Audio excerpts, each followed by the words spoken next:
Standardization and Regulation at Legrand. And on behalf of Senelec, he's present here with us.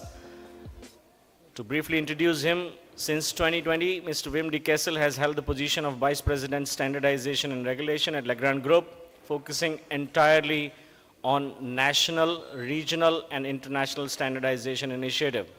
In this capacity, he diligently monitors regulatory development globally, including India, overseeing all confirmatory assessment activities within the Legrand Group. Furthermore, Wim de Kessel serves as the chairman of various Belgian technical committee and represents the European Committee for Electrical Installation Equipment Manufacturer called SICAPI in the Senelec Technical Board. As the chair of TC23BX of Senelec, he plays a pivotal role in coordinating efforts.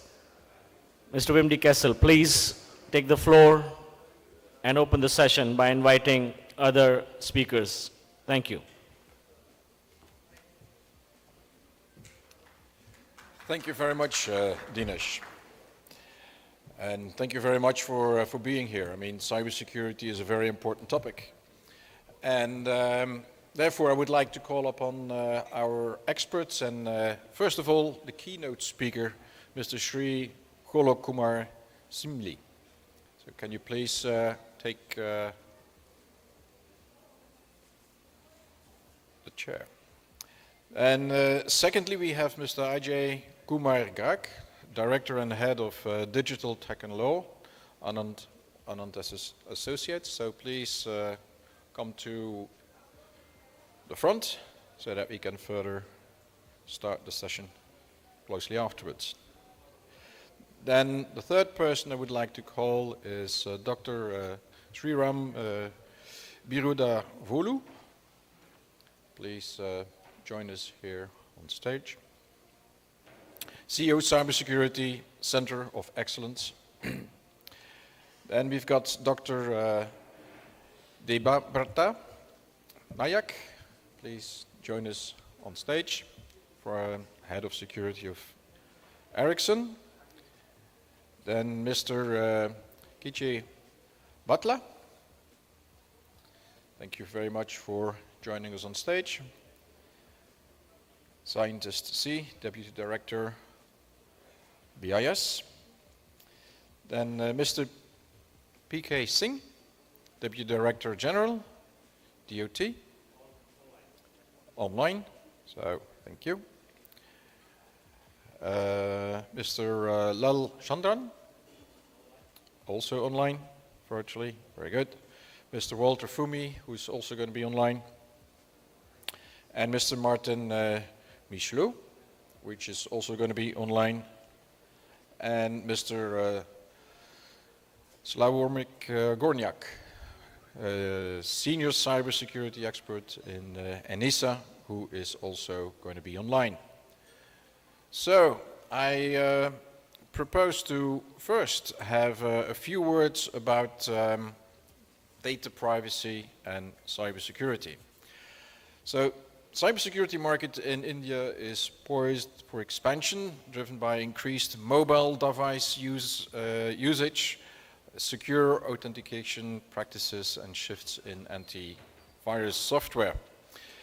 In Europe, frameworks like eIDAS, digital ID wallets, cross-border data transfer agreements, and common data protection certification schemes are in the pipeline, promising enhanced cybersecurity and privacy standards through joint efforts.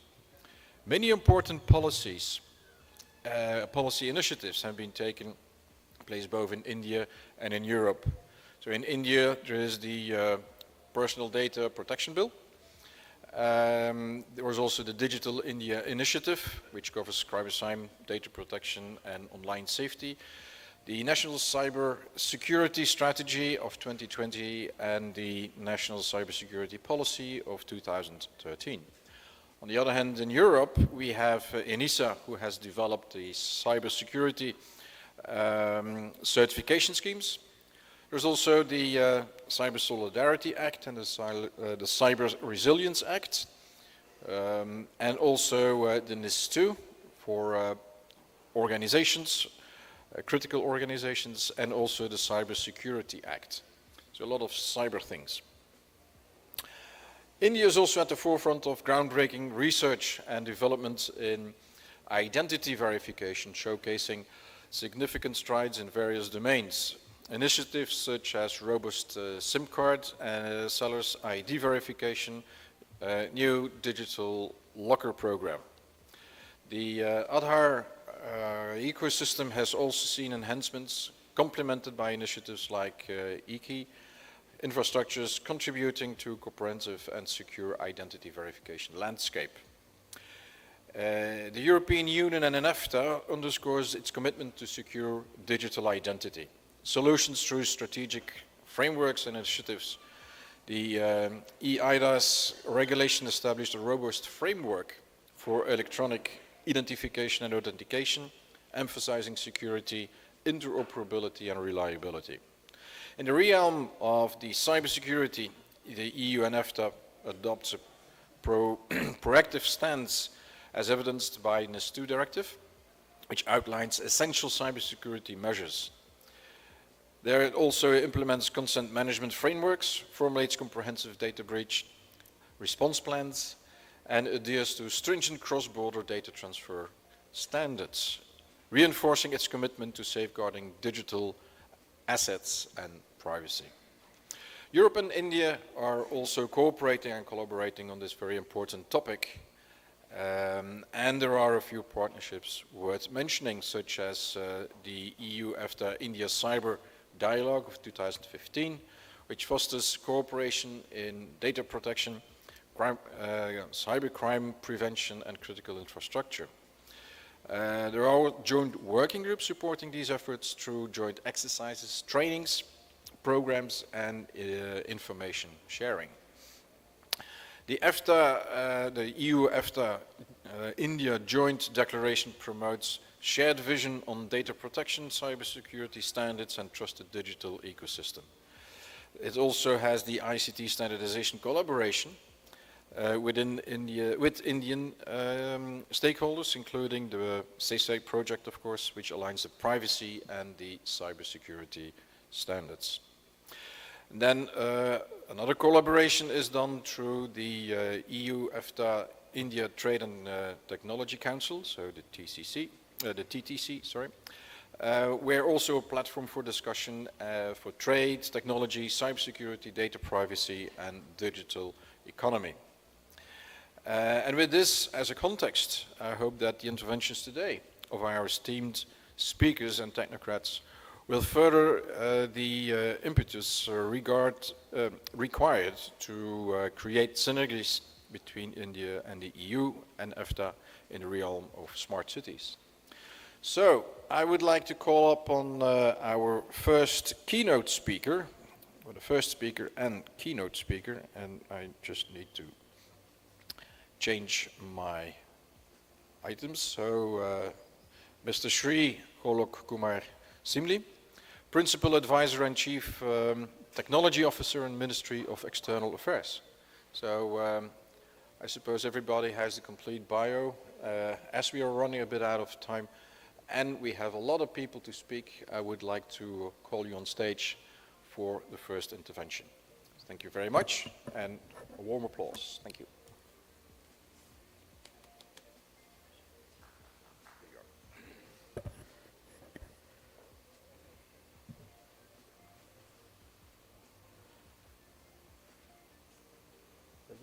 PPT.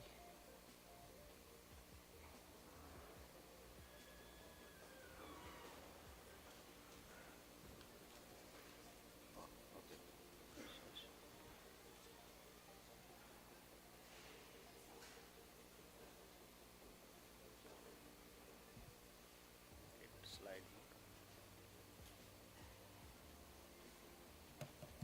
Yeah, perfect. Thank you.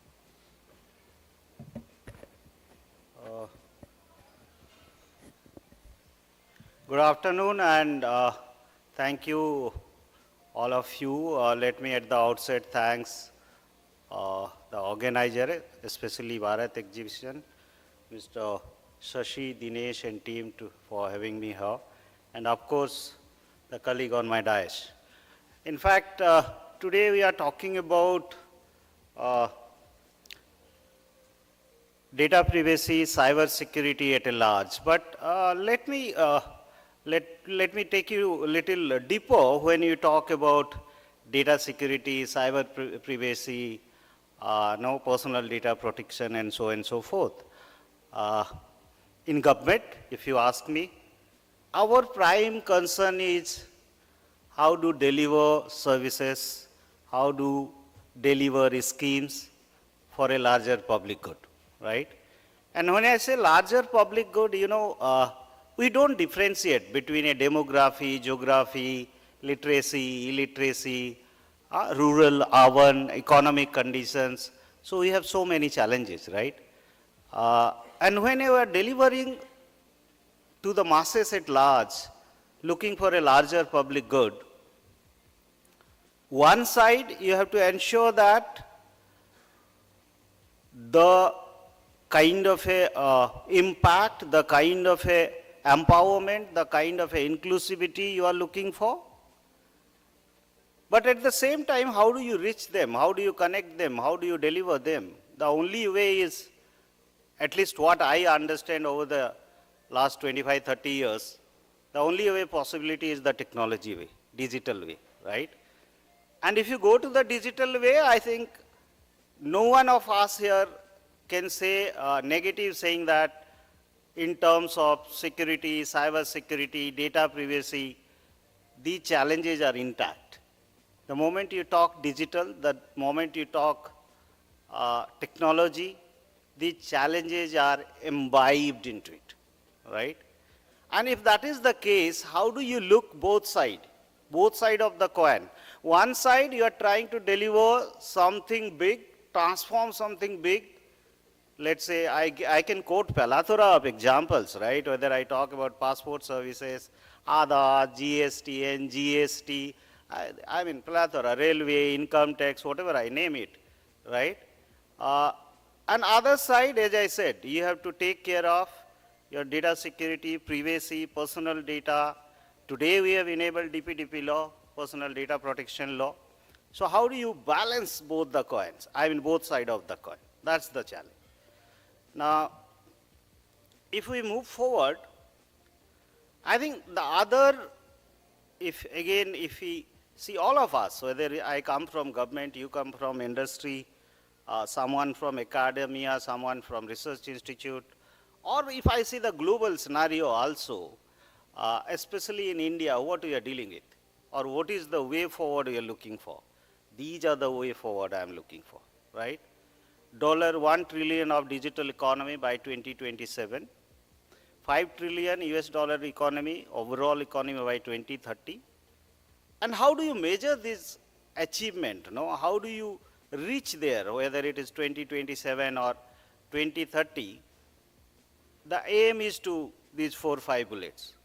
We need to promote more and more digital economy. We need to look digital at a grassroots level. When I say grassroots level, the core issues, as I said, whether it is economic condition, whether it is a rural-urban divide, whether it is a literacy gap, whether it is a kind of a demography-geography gap, right? How do you reach at a grassroots level? And then when I'm looking for a growth, development, it must be inclusive. I must not differentiate. And that's why I think wherever I speak, I say that the digital has to be, or the technology has to be, there is something called, we must follow the principle of digital democratization. Can we do that? Can we do that, right? And whenever we are looking development, the another challenge all of us today, and the tools and technology, whatever we are developing as part of your, driving the change, or in terms of, let's say, protecting your data privacy, cyber security, both sides. The core is the energy, right? And how is the today's economy? The today's economy is purely based on something I call hydrocarbon entrenched economy, right? It's purely based on fossil fuel, gas, coal, right? So how do you come out of that energy and go towards, let's say, renewable energy in terms of solar, wind, so on and so forth? So again, when you strike a balance between all of these, the challenge is building those technology one side, the development other side, creating a balance between them, and then maintaining this ecosystem. When I say ecosystem, the sustainability, the energy transition, and so on and so forth. Otherwise, we don't exist. You and me don't exist, right?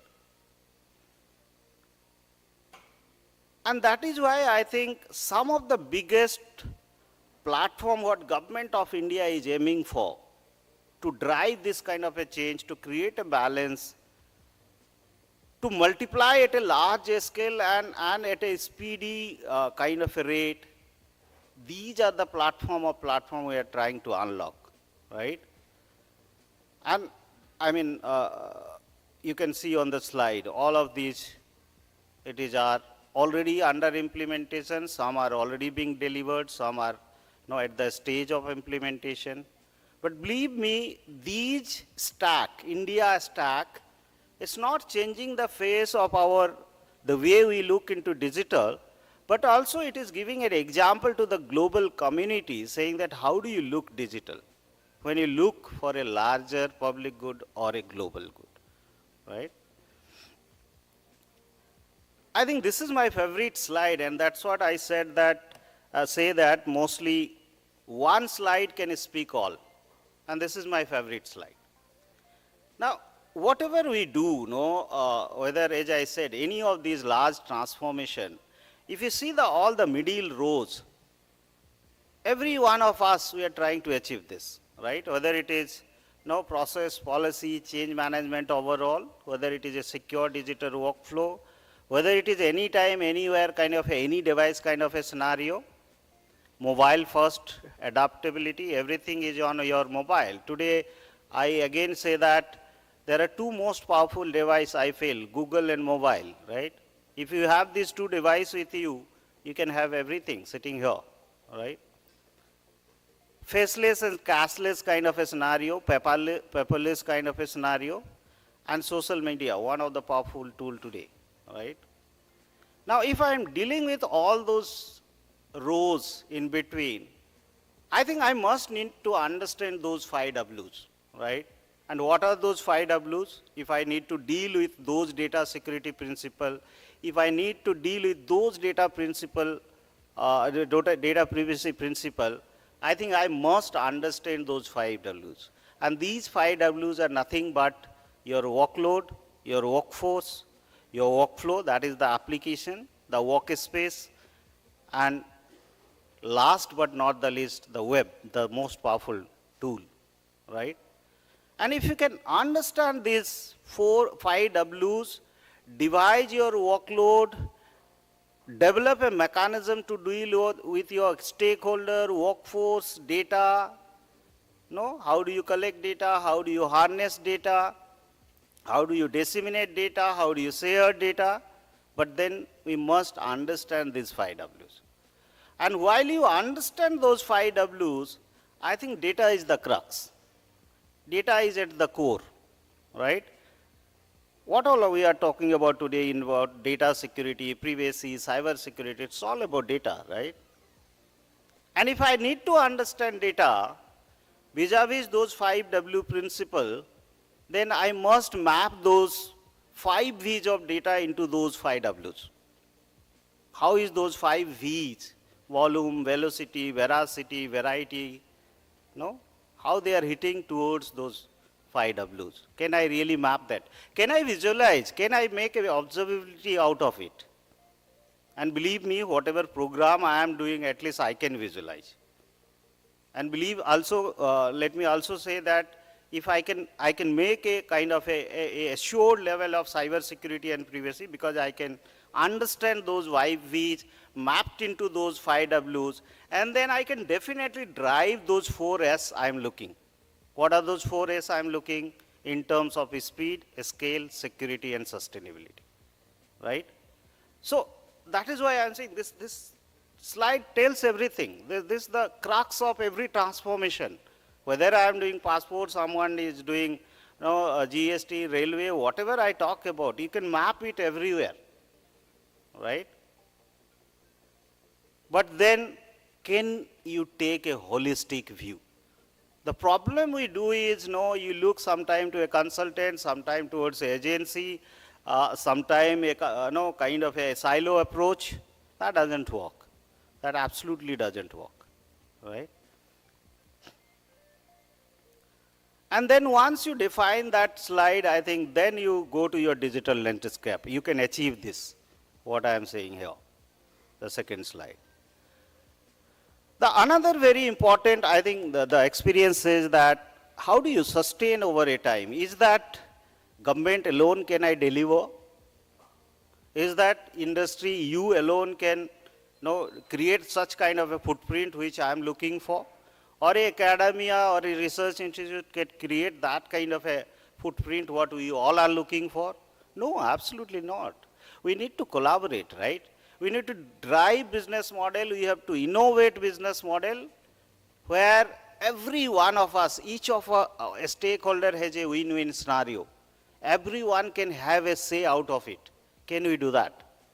And believe me, we have developed these kind of a business model within the government system. And that's why I think we are able to deliver at a scale, at a speed, the kind of security and privacy challenges I am able to deal, the kind of technology I can adapt, the kind of technology I can refresh whenever I need, and I am sustainable over a time. That's the crux. It's not day one. Can you sustain over a time? And what I did for that, I only did that, some of which we say in government sense, there is something called sovereignty and there is something called non-sovereignty.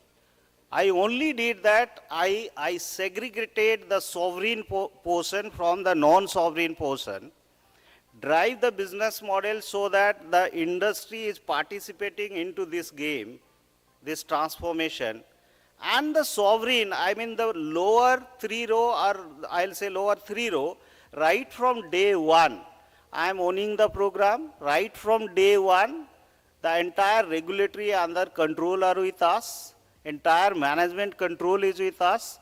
But if you go to the upper rows, right from design, build, finance and operate, this has been collaborated with the industry partner, right? And see that the beauty of this model, what do you get?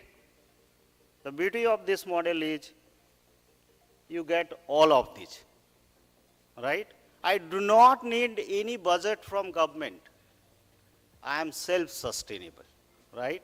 My service assurance, my service quality, my technology, my manpower, training, change management, every bit of it, it is part of the business model, right?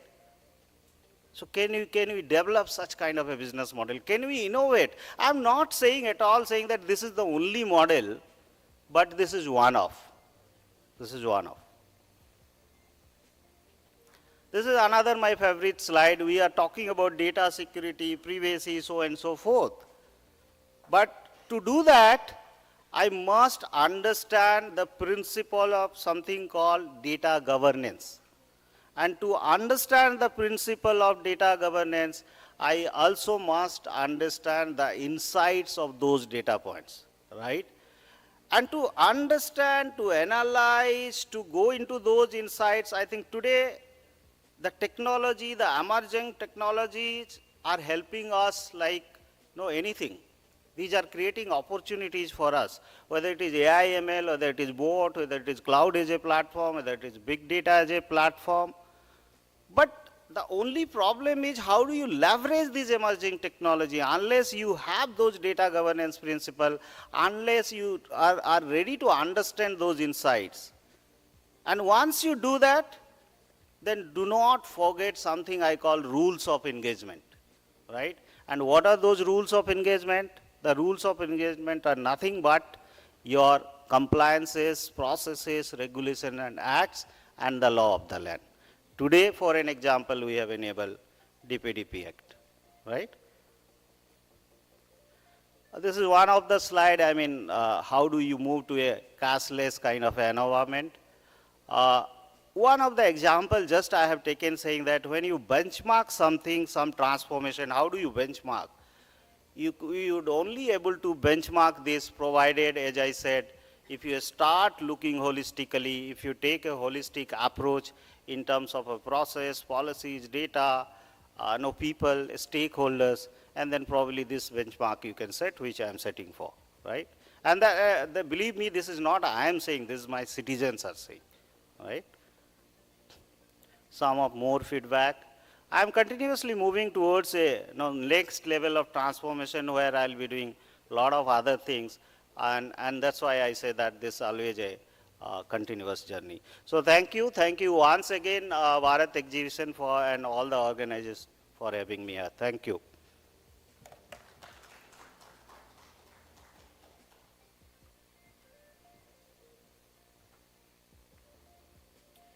So thank you very much,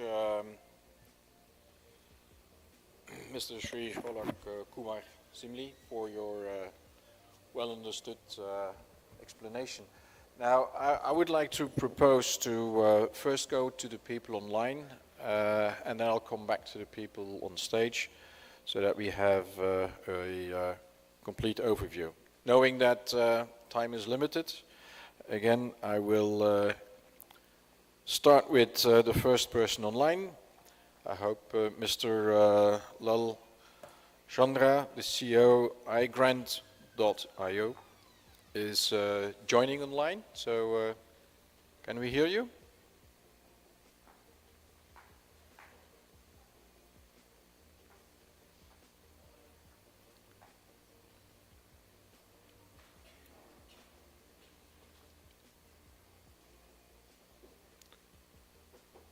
Unless we go to the second speaker and... Sorry?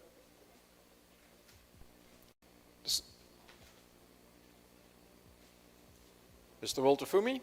Okay. Oops. Okay, Lal, the floor is yours. Thank you for joining us.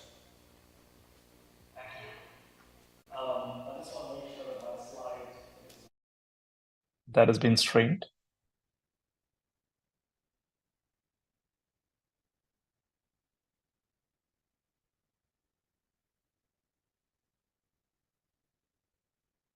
Hello?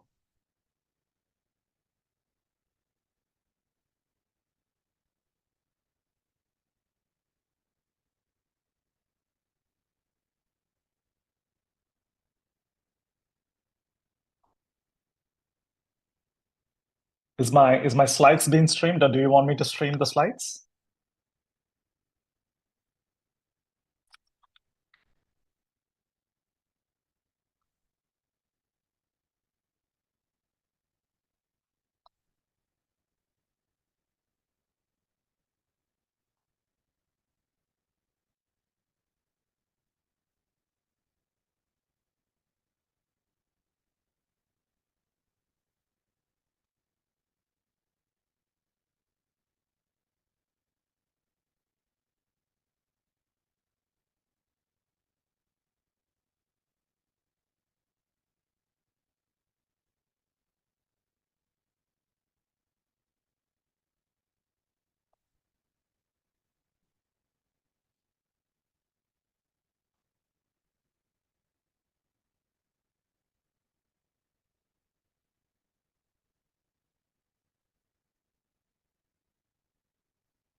I'm waiting for the confirmation if my slides are being shown or if I should be sharing it myself.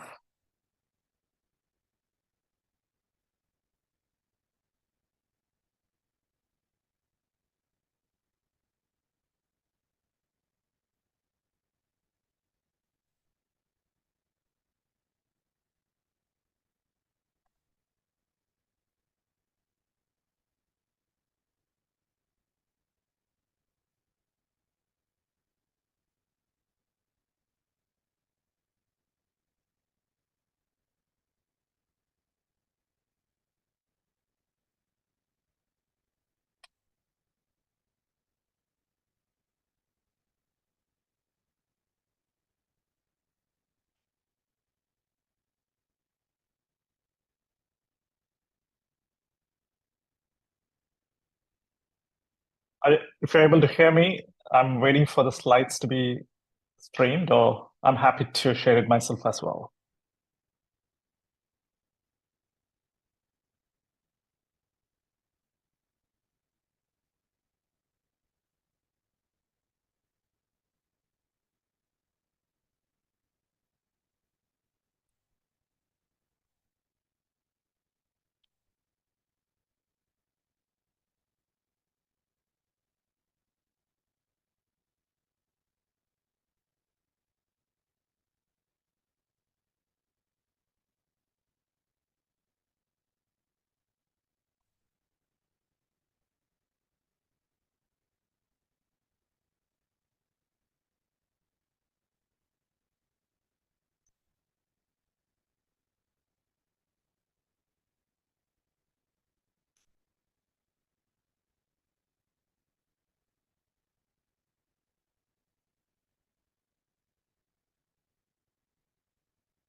To share your screen and with your presentation and just go through it then? Sorry, I didn't hear you. Should I share myself? Yeah, so the idea is that you would project and share your screen, and that way you're I can do also that. going to master the way forward. Happy to do that. That looks nice. Perfect. Floor is yours. Brilliant. Thank you. So let me just try to rearrange this here. Yeah, so good afternoon, everyone. My name is Lal Chandran. I'm the co-founder and CTO of iGrant.io. iGrant.io is a data intermediation service provider defined as per the European Data Governance Act. We are a company based out of Sweden with offices in Kochi in India. As a data intermediation service provider, we provide access to what we call as the right data that is scalable, lawful, and verifiable, combining digital wallets with consent management. Welcome to my presentation today, where I will share our experiences towards looking at how to mobilize data across organizations, applicable both in the Web 2.0 world as well as Web 3 worlds, using our state-of-the-art consent management enabling data exchanges.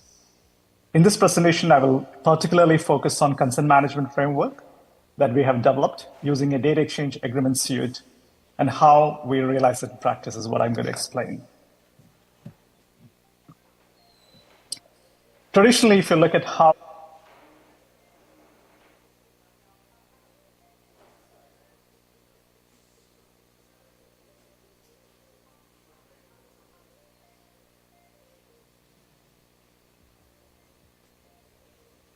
with little or no regard to end-user privacy.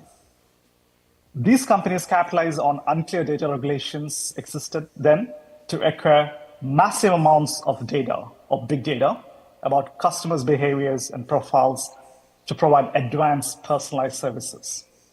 However, with data regulations emerging worldwide, like for example, whether the GDPR in Europe, the DPDP Act in India, a centrally aggregated model is no more a viable option forward.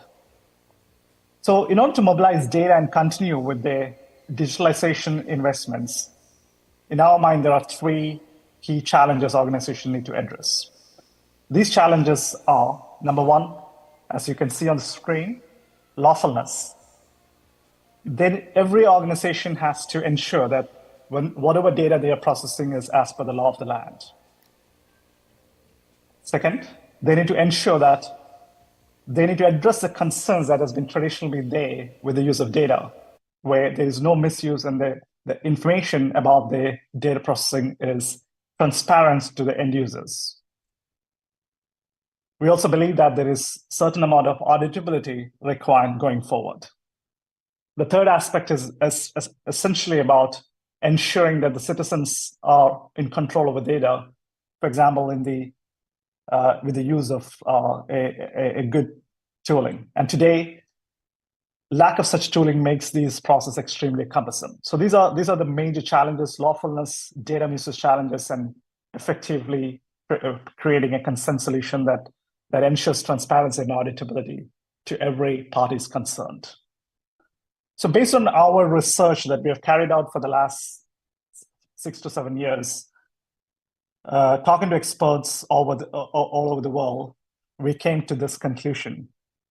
What the industry need is mechanisms where every personal data transaction is trustworthy and auditable with regulatory compliance during a data exchange transaction.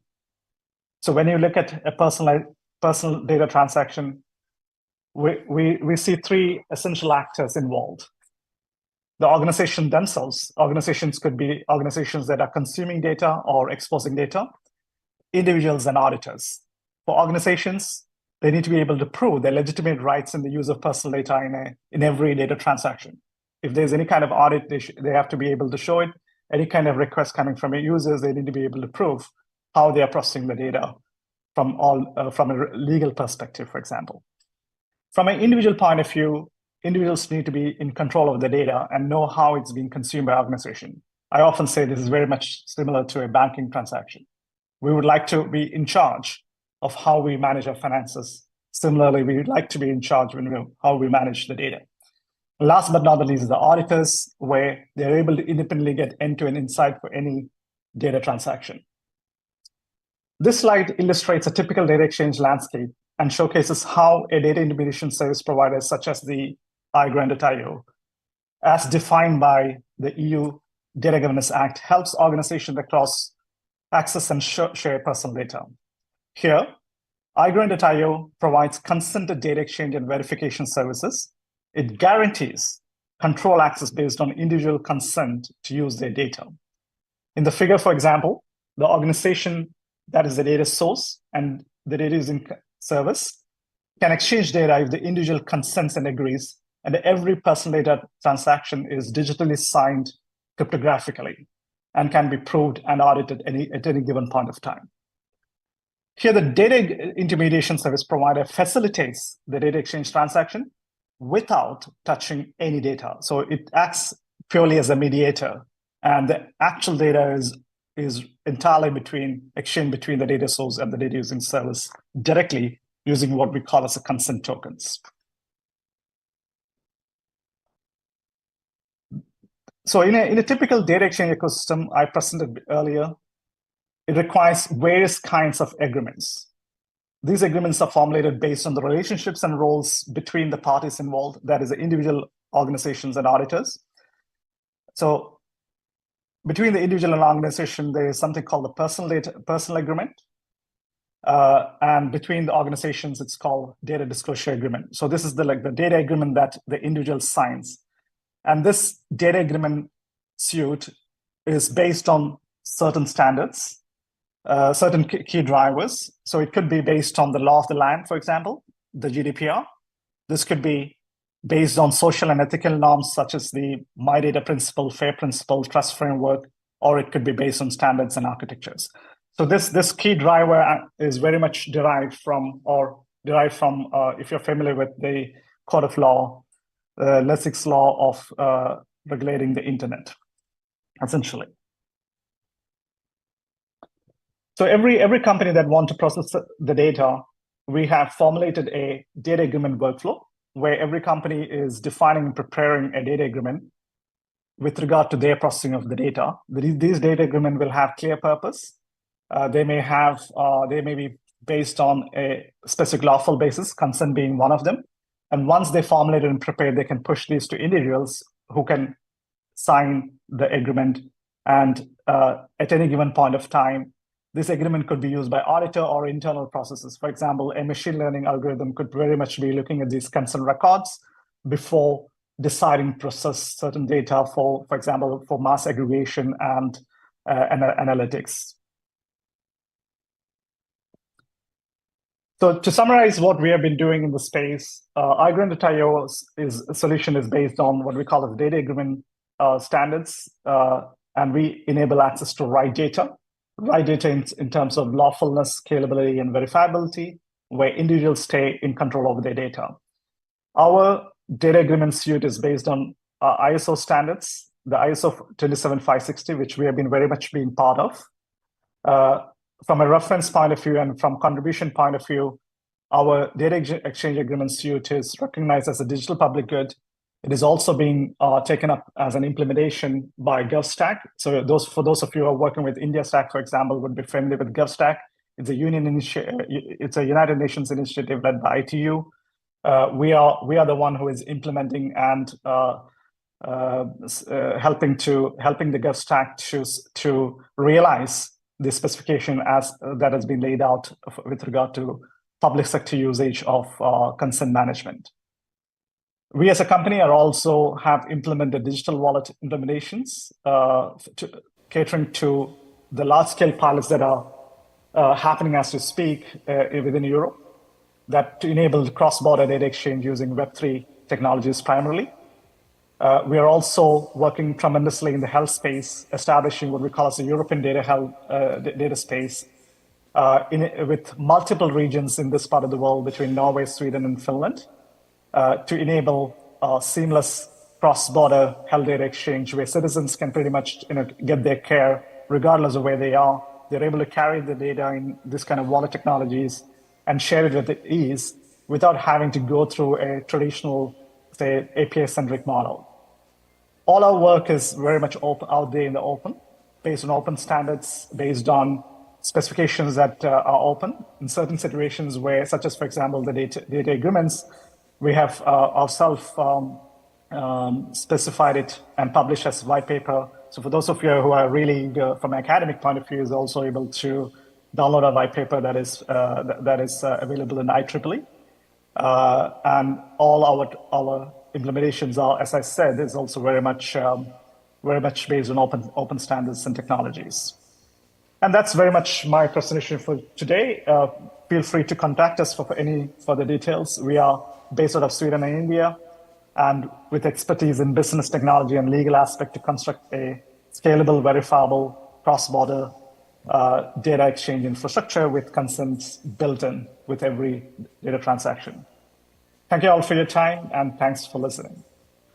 Thank you very much for this contribution, very much appreciated. And as time is really flying, I would like to go to the next speaker, being Mr. Walter Fummi. He's the chair of CENELEC, the GTC 13, on cybersecurity and data protection. And Mr. Fummi, are you online?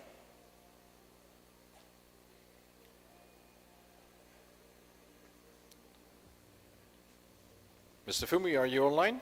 Can you hear us?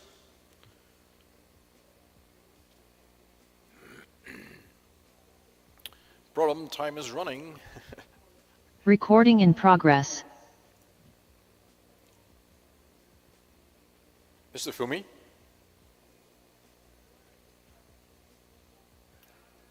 We don't seem to hear you.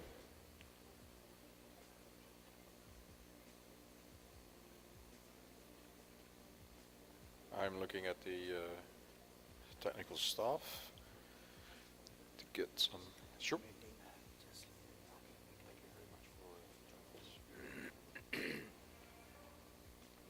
Mr. Fummi, are you online? Would you be able to share your desktop so that we can see the presentation? But of course, if you're not online, maybe we should go for the next speaker online.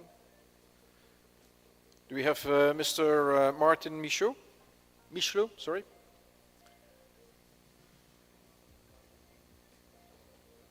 We don't hear any voice from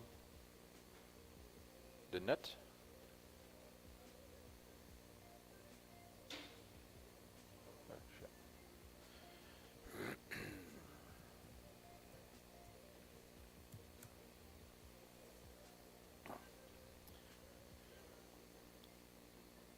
Do we have the people online?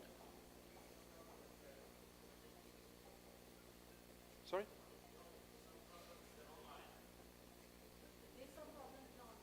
Okay. The third speaker now? Okay.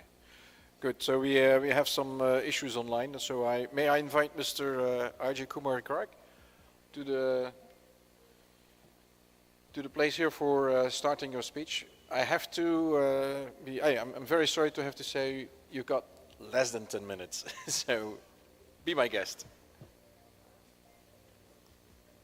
Yeah. Yeah, you can you come for your, okay, thank you.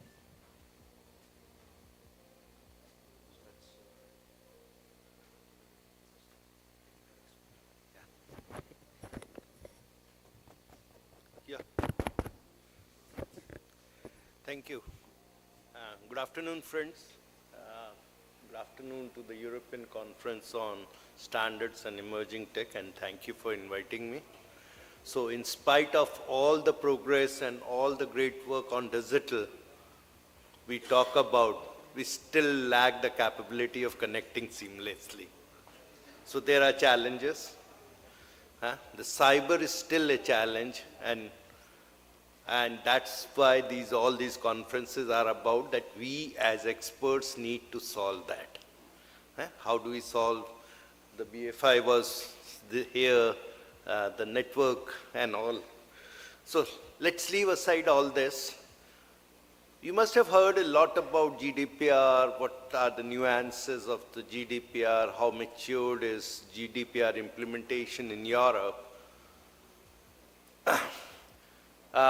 Recently, India enacted our own privacy law, the DPDP Act, and various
Canada, I don't know where Canada will lead to because of all geopolitics. We are renegotiating it with Korea, Japan, and most important of it, that what we started in 2013 is a free trade agreement with European Union, got stalled in 2016 around 15-16. No, we started in 2008 and got stalled in 2013, and we have reopened those negotiations last year, and we are negotiating. So what is the difference that has happened from 2008 to 2023 in terms of the trade negotiation? The traditional trade agreements were centered around two things, that is goods and services. Goods formed a part of the WTO, and there were set norms of good trades under the WTO, the GATT and the GATS, and there were custom duties, and the main element was that how do we actually lower the custom duty benchmarks against WTO to improve trade between two bilateral partners, and India and EU actually were struggling around that how do you actually handle duties around wine and whiskey. And that was the central to 2008 negotiations. But in 2023, the things have changed. The elements from goods and how do we allow more Indian manpower or services to flow into the European geography, giving them more work visas, allowing them to move seamlessly between the member states. The discourse has moved from these and have centered around that how do we do more digital trade? How do we seamlessly allow the digital companies to operate across borders between the two geographies, say for example India and Europe? And here, the two central elements to such a trade negotiation are privacy, cross-border data flows, and cyber security. And these have become central to this. India and Europe were never at same terms in terms of the digital trade because we did not have a privacy law and they had a privacy law called the GDPR. And the safe harbor mechanisms of data flows from Europe to other geographies is that you should have the similar standards of data privacy as prescribed in the GDPR. In spite of the fact that privacy is a cultural nuance also and might differ from cultures to cultures, and India and Europe, the culture is very different. Here, a mobile belongs to a family, there it belongs to an individual. That's the difference between the privacy between India and Europe, and you have to deal with privacy very differently, but yes, they wanted similar norms. Now with DPDP in Act, that once the rules are out and it is implemented, there is a similarism. But now the second challenge has come is on the non-personal data front. There is an increasing sovereignty or sovereign barriers to non-personal data that I foresee in the future happening. Because data has become central to future economic growth of nations, there will be more instances of increasing localization of data, and that will be the challenge that the free trade agreements have to grapple with, that how do we come to terms that data moves seamlessly if you want to allow the benefits of AIs and IoTs and the emerging tech to actually flow across borders. Because cyber is a borderless world, but the laws have limitations or border restrictions. And that's the difference between a cyber world and a and it's, we talk about a standards conference today, and we are not discussing data standards or privacy standards, data privacy standards. That should be one of the very important parameters around which the data regulations should be. You can't have 180 privacy laws across the world and talk about privacy, talk about the benefits of digital reaching the last mile. And that's, I think, a dichotomy that exists in the world, and I think the data standard, the standards, this conference should actually, one of the recommendations should be that there should be some sort of a data privacy and cyber security standards that needs to be followed across borders. In terms of the cyber security, you know, there are, the countries are grappling because of the massive amount of financial transactions happening through digital means. There is increasing instances of cyber attacks, and that happens because of two reasons. There, like the cert to cert agreements normally happen as bilateral agreements. There is no international regulation that should say that countries should share cyber instance data with the country which is affected, or a citizen in a country which is affected. So if some cyber fraud happens from Nigeria, I have got no means to catch a person who is doing this from Nigeria and doing a cyber fraud in India. So these are some of the very important issues that needs to be addressed internationally, but hopefully the digital trade chapters in the trade negotiations are trying to address these issues, and these have become core to the future trade agreements that will happen between countries. The UK-India trade agreement which is in very mature stage, is now grappling with the fact that how do you negotiate a good cross-border data flow agreement between two nations, because that will be deciding that how India's and UK's digital trade happens. So I thought that this will be important. I know you are struggling with time today, and I'm also, so I've got a flight to catch. Thank you once more for giving me this. So thank you very much for this intervention. And yes, we are running a bit late at the moment, but it was very interesting, because harmonization of regulations all around the world is also a very important topic, and has been handled by other people than the people in standardization. So I hope we have now Dr. Walter Fummi online. And Dr. Fummi, do you hear us? Yes, I'm here. Can you hear me well?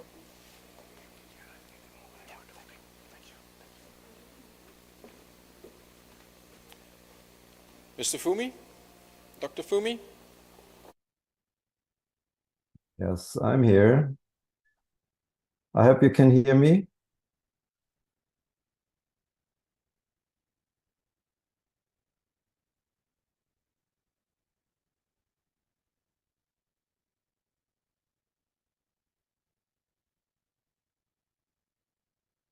So this is not the right presentation.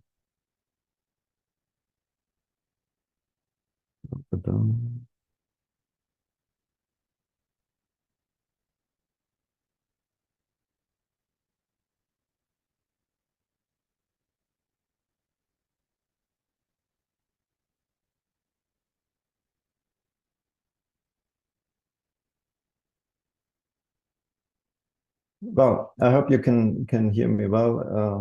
The presentation doesn't look the way I wanted to have it, but for some reason, that's where we are.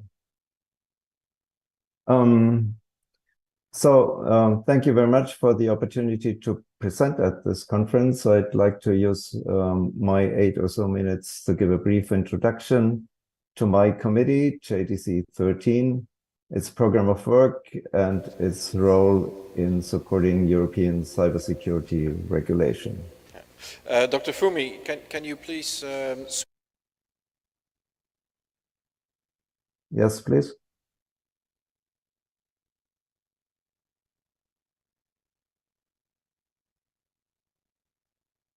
I'm not sure how I would change this. So if you could...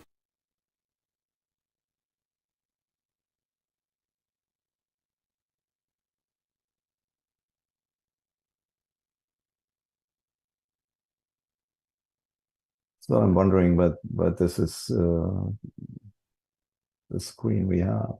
So who are we? JDC 13 is one of many joint technical committees of CEN and CENELEC. We are proud to have more than 200 leading European experts on cybersecurity and data protection supporting our many projects. And in the first 6 years of our existence, we have managed to publish about 50 cybersecurity standards and 17 alone in this year so far.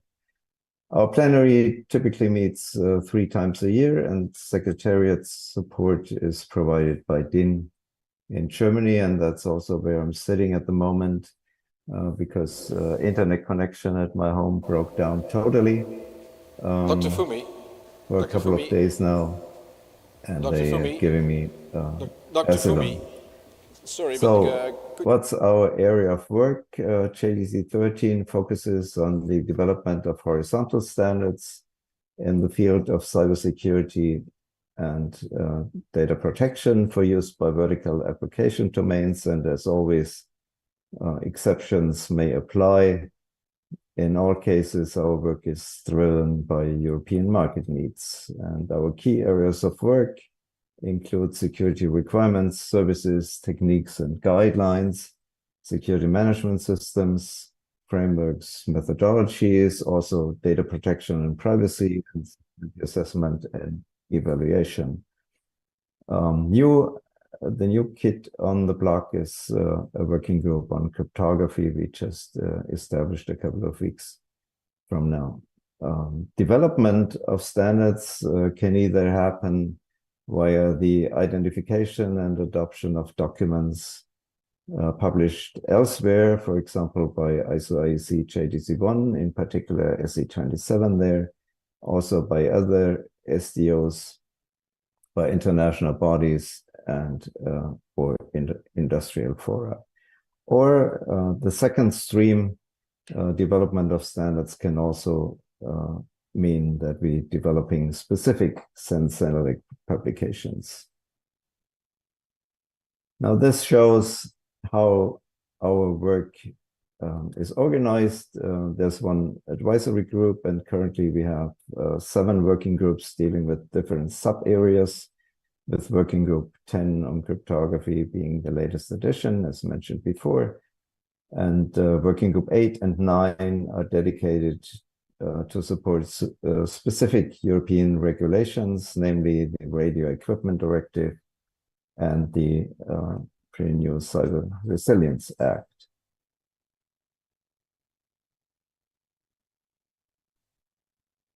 Coming to achievements in the first years of our existence, we worked hard to identify and adopt the most relevant SE27 standards, most relevant being most relevant in the context of European needs, and this chart shows the outcome. You probably recognize a substantial fraction of the 27,000 family of information security management standards here, or also the infamous common criteria, also known as ISO IEC 1548. The chart also shows that updates or revisions at the international level are typically mirrored in updates at the European level. Our first homegrown standards were published last year, including a document on security requirements for smart meters. That's TS 17880, a lightweight evaluation methodology. That's EN 17640, and a document on data protection and privacy by design and by default. That's EN 17529. The current year has seen 4 more dedicated sense-analytic publications developed by our Working Group 5, and also CSIP, a security evaluation standard for IoT platforms developed in collaboration with Global Platform. Now, in the final section of my presentation, I briefly look at our work from the perspective of European cybersecurity regulation, and I assume that the next speaker, Sławomir Gorniak from ENISA, will follow up on this. Now, let's start with the Cybersecurity Act, the CSA, and its certification schemes. For the first one, EUCC, the Common Criteria-Based European Cybersecurity Certification, JDC 13 mainly can offer adoptions of a number of relevant international standards. In case of the second one, EUCS, the European Cloud Services Scheme, JDC 13 is currently developing 2 dedicated standards known as EUCS1 and EUCS2, and both are expected to be published next year in 2024. Also, the guidelines on sectoral cybersecurity assessment as a general supporting document are close to completion. In case of the Radio Equipment Directive, RED, and the standardization request coming with RED, JDC 13 has decided to establish a dedicated working group, namely Working Group 8, for developing the harmonized standards requested, and there's 3 of them: a general document on requirements for internet-connected radio equipment, 1 on radio equipment processing data, and 1 on radio equipment processing virtual money or monetary value. And the two final examples are the AI Act, the Artificial Intelligence Act, where the draft standardization request was published a year ago. And in this case, CEN-CENELEC JDC 21 on artificial intelligence has the lead, and JDC 13 supports and cooperates. And very recently, JDC 21 has established a dedicated working group, Working Group 5, on cybersecurity for AI. And they will have their first meeting in January next year. And finally, the Cyber Resilience Act, CRA, where we have an early draft of the standardization request that was made available for comment in July of this year, and CEN-CENELEC have established a standardization request ad hoc group, SHRAG, to consolidate the feedback on this draft. And we also have established a dedicated working group, in this case, our Working Group 9, that coordinates the JDC 13 position and prepares to develop the harmonized standards when requested. Now, before I close, I'd like to remind you that although JDC 13 is a European committee, participation from outside Europe is always welcome. And in case you're interested, one option might be that BIS, the Bureau of Indian Standards, applies for observer status in JDC 13. In any case, I'm looking forward to further collaboration, and thank you very much for your kind attention.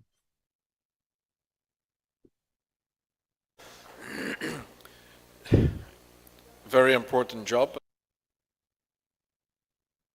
So, Just for the standards in terms of the cybersecurity for the RED on one hand and the CRA for the other hand. Thank you very much. I would like now to switch to Mr. Slawomir Horniak. Are you online, and can you share your screen? Yes, I am. So, good morning, good afternoon, depends where you are. ENISA. Can you see my screen now? Yes, we hear you. Can you share your screen so that you can go through? Perfect. The floor is yours. Can you see it now? Okay, super. Thank you very much.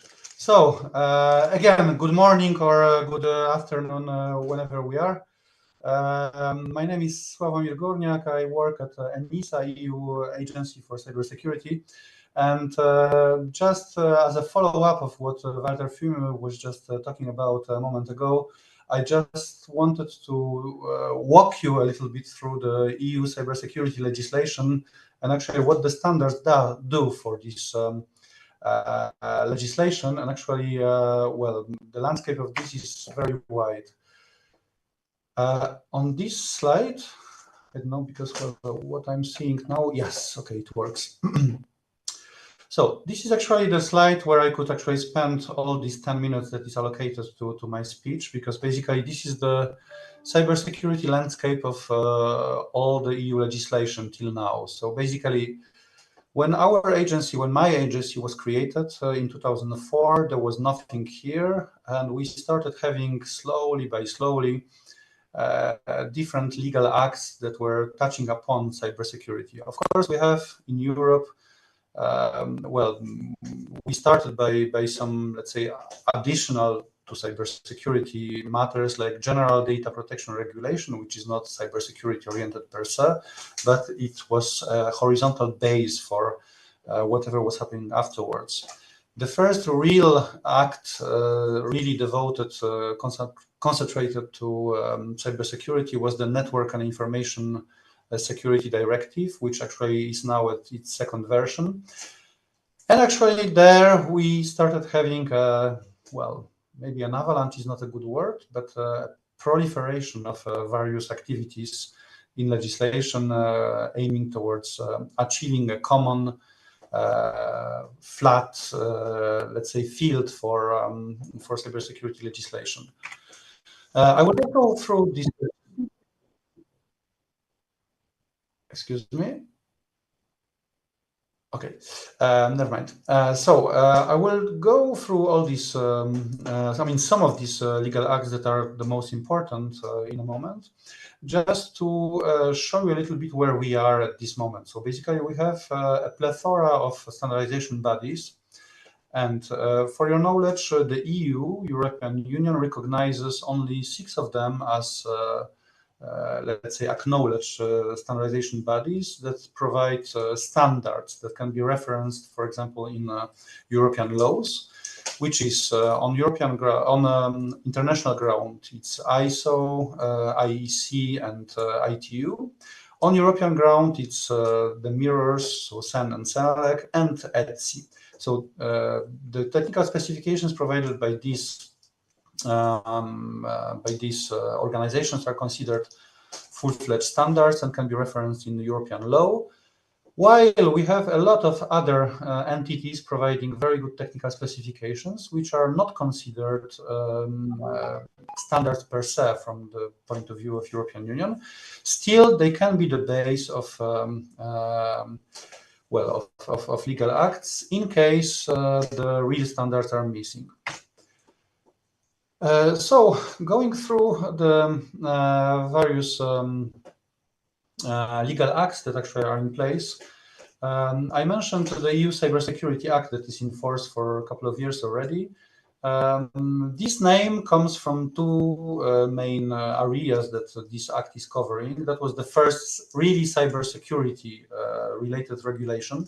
We have a difference in Europe between directive, which was the Network and Information Security Directive, and regulation. The directive is something that has to be somehow transposed into national laws, while the regulation is valid in all 27 member states of the European Union on the spot.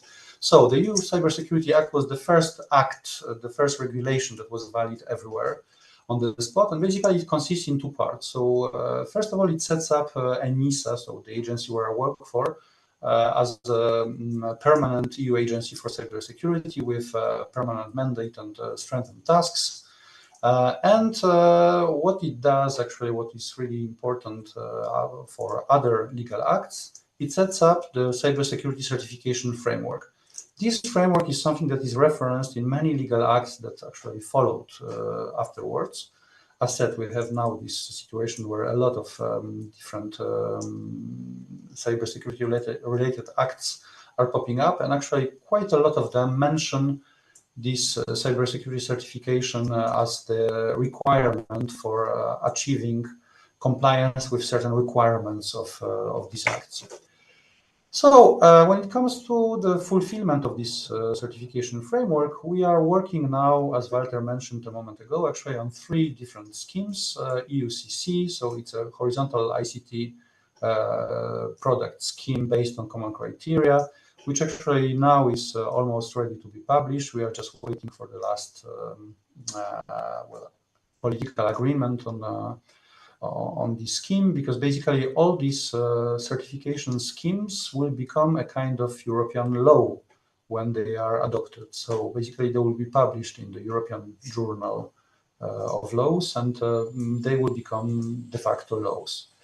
We are working on 2 others, so EUCS, which is a generic cloud services scheme, thus the name CS, and also EU 5G, so on a scheme for 5G services and products.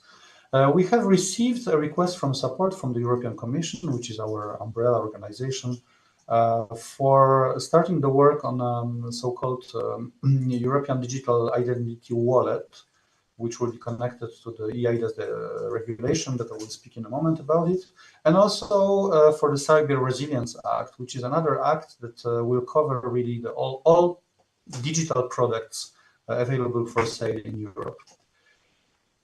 So I mentioned about, I talked about Network and Information Security Directive. We have a second version now.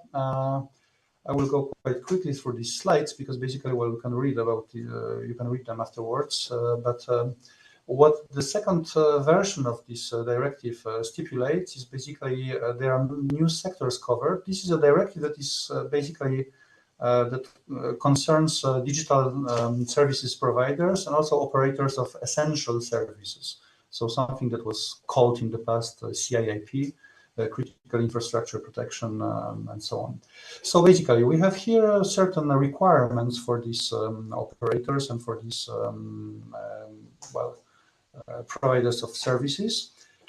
In the area of standards, we still need here quite a lot of sectorial standards that would be used as to demonstrate the compliance with regulations. We have the eIDAS regulation. So this is the regulation on electronic services, electronic identity and trust services, which actually creates now in Europe a new concept of European digital identity wallet. This is something that exists already in some member states of the EU, but basically the legislation stipulates the possibility, the obligation of certification of these wallets under CSA, so under the Cybersecurity Act that I mentioned earlier, meaning that, well, all these legal acts in the EU are overlapping themselves. So what is important here that basically there's a lot of standardization work still needed to be done in this area. We have a lot of good standards in the area of digital identities in general. This is an area that is rather over-standardized than under-standardized, but still, when you speak about certification, for example, it's not that obvious that we have that many standards that could respond to the requirements from the regulation. CRA, so Cyber Resilience Act, something that also my predecessor talked about. This is another really huge piece of legislation that is still under discussion, so we don't have the final text of it yet. But basically, the proposal stipulates that all producers, all sellers, manufacturers, distributors, importers of of products with digital components, wherever it is, hardware or software, will need to adhere to certain requirements stemming from this act.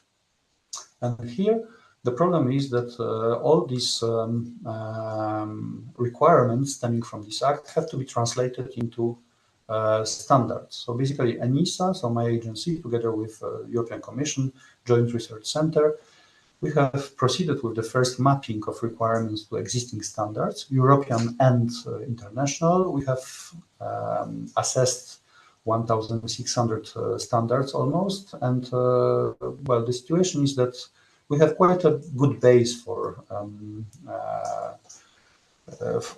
this regulation, although the requirement now is to have harmonized standards, which in European jargon means that basically these standards have to be also published in the European Journal of the Journal of European Union, meaning that these standards are somehow equal to laws. Meaning that, well, now there's a huge work that is undertaken by especially JTC 13 of CENELEC, but also by ETSI, DC Cyber, actually to create these harmonized standards for the presumption of compliance with requirements of this act. We have a lot of other legislation also in the air, as you can see here. Also, I will not go through all these legal acts. Just that, well, just to show you that basically the situation in Europe at this moment is very, very dynamic, meaning that, well, we have a lot of proposals, we have a lot of new proposals of legislation, and basically the European community is working on these proposals, and we are still seeing what the future will bring to us. Now it's actually the end of the Spanish presidency, where some of these legal acts are touching the end. Some of them, as you see, have been already published. But what I actually missed to say at the very beginning, the common denominator of all these new legal acts is that they all mention standards as the means of presumption of compliance with the regulations, meaning that standards have become something really important in the European Union. Thank you very much for your attention.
Am I audible? Good afternoon, good morning.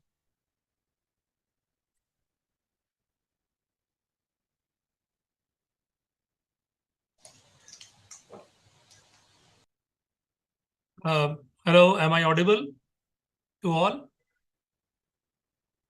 Because for the last few minutes, we couldn't listen to the host and the coordinator.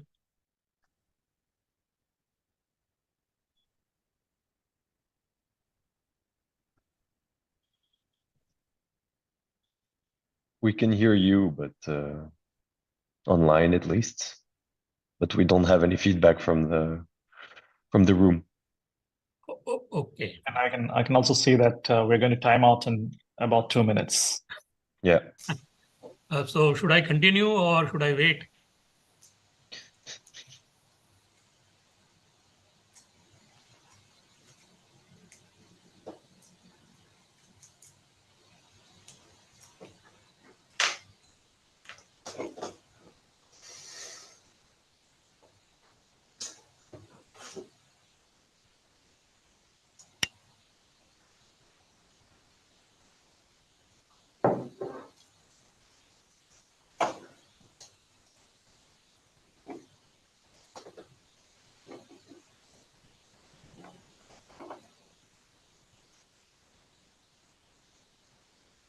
Yeah, okay, thank you. A very good morning, good afternoon to all of you. In this brief presentation, we would be looking into the landscape in a country, that is India. What we would be looking at is we have the service providers, the communication service providers, the telecommunication service providers providing the services, and whether they were having a free hand in collecting the uh, digital personal information pertaining to a particular user or a particular person. Were they having a free hand like the big technology firms are currently having? So that is what is our point of discussion, whether they were having a free hand or not, and what action have already been taken by the government to regulate uh, the management of the privacy information which is being collected, which is being generated over the telecom network by our service providers. So to start with some basics, the definition of privacy.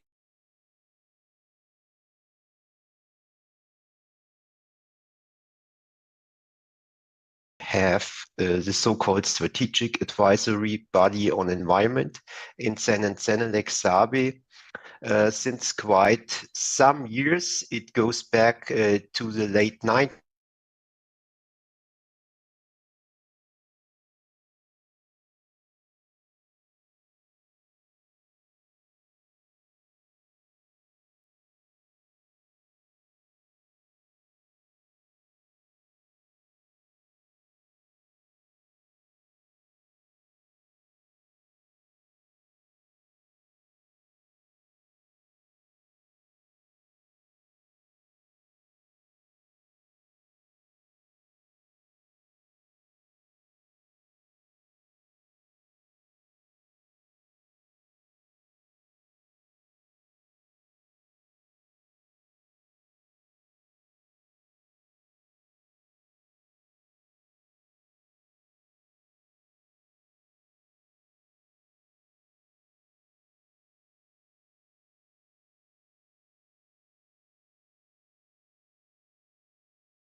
point failure, and it's a point which will be attacked very heavily.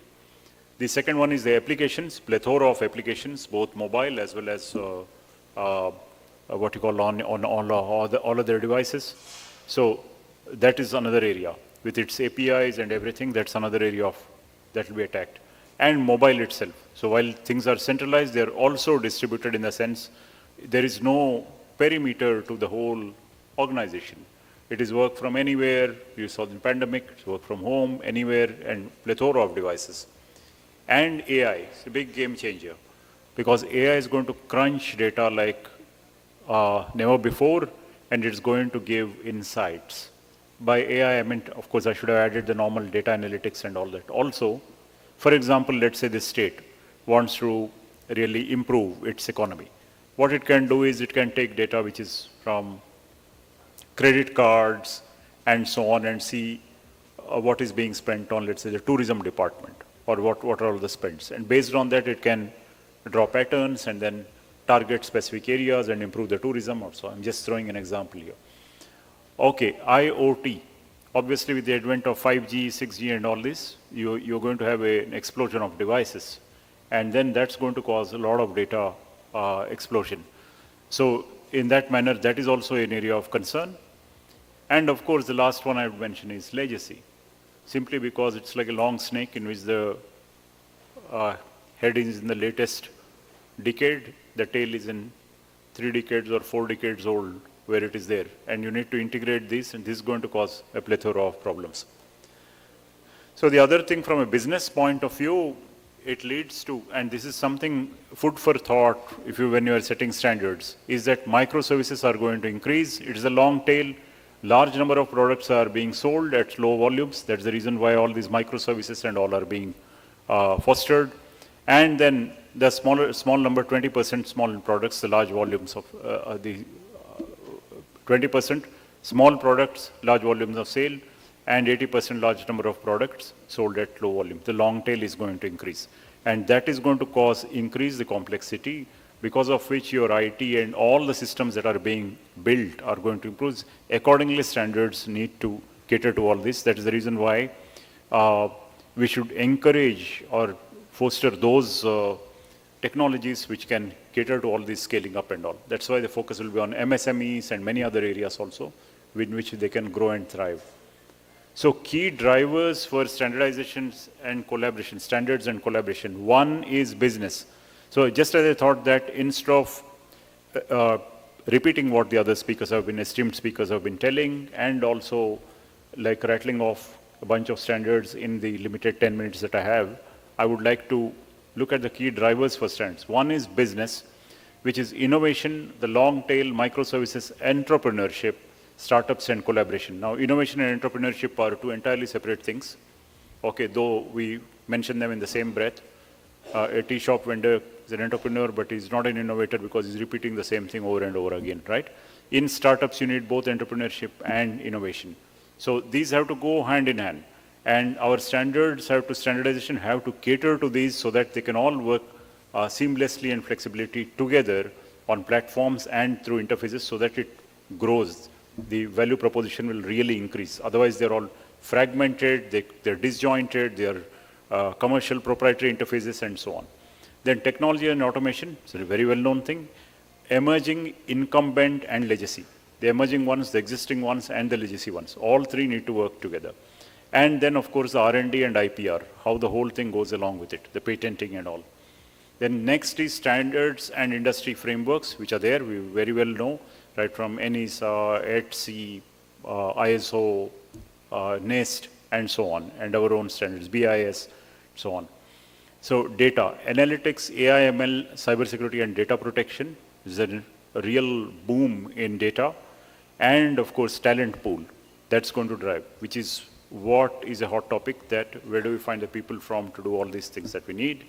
Of course, they will use AI, and AI will take away some jobs, but I think the haves and have-nots will be the people with AI tools and the ones without AI tools, who are not using AI tools. And investments, as goes without saying, venture capital or other investments to fuel the startups. And finally, regulations. For example, some 137 countries around the world are going to adopt privacy regimes. data protections. Then as far as India is concerned or any other nation is concerned, there will be sectoral regulations specific to health, specific to insurance, specific to banking, and so on, telecom, and so on. That will increase and sharpen. So just a small, again, side note here, that the way different countries evolve will be based on their unique ecosystem and DNA, right? So, for example, US is driven by business heavily, right? And this one is driven by, Europe is driven by personal law. China is driven by government. So we are driven more by the architecture. That means the way we framed it, okay? So that is there. Here's a very quick career map for, am I out of time? Yeah, you should wrap up.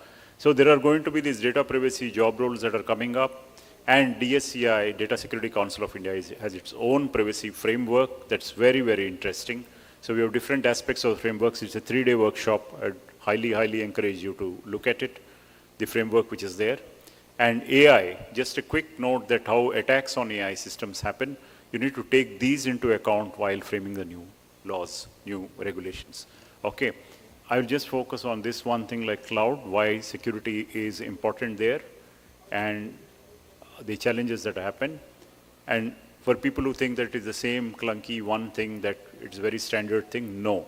There are different layers in which different players are there in a cloud native stack. It's a whole new ball game. That's one of the reasons why companies are still afraid to use cloud, and we need to do this. I'll just close on a couple of things, that there is something called the paradox of the two elephants, a concept in which first any new field happens, there's a burst of activity, lot of volume of activity that happens, then it slowly consolidates and subsides, and then when there is value they see, the big companies and everyone jumps in with investments of billions of dollars. It is very essential that standards be written in the middle. If you do it too early, you've not taken many things into account. If you do it too late, then what happens is so many billions of dollars have already been sunk into proprietary ones. They're not going to withdraw it and do things with it, right? Adopt your standards. So about our Cybersecurity Center of Excellence, we've catered to the pillars: industry, user groups, government, academia, R&D, and collaborations. These are our focus areas, and we've done a lot of things. I will not just showing you that the existing, for example, Cloud Security Alliance itself, instead of focusing on many areas like IoT and mobile and all these things, I've just taken a snapshot cloud. There are 16 areas which translate into 52 control domains. It is quite deep and complex. We need to respect that because you're dealing with the whole ecosystem, right? This is comes from the CSA. Okay, I think I'll just stop here. Here are the ones from different providers, and AI and cloud security together, how they work. So that's it. You can contact me. Here's my number for those of you who need. Okay. You can always get in touch with you. We hold many workshops, many things, and we would really love to, and thank you very much to the Indo-European Conference Management, to Dinesh, my friend, good friend Dinesh, and also CESE, Senelec, and all the people who have been the participants here and the sponsors here. Thank you so much. Thank you very much, and it's quite clear that we could spend 3 days on cybersecurity because there's so much to talk about, so many things and so many implications. So thank you very much to try and keep an eye on the clock. On the other hand, I would like to invite Mr. Debabrata Nayak for the next presentation. Is there also a presentation of yours? There it is. So Mr. Nayak is head of security of Ericsson. So there we go. I'll do it. Don't worry. Yeah, I'll finish that. I finished very quickly.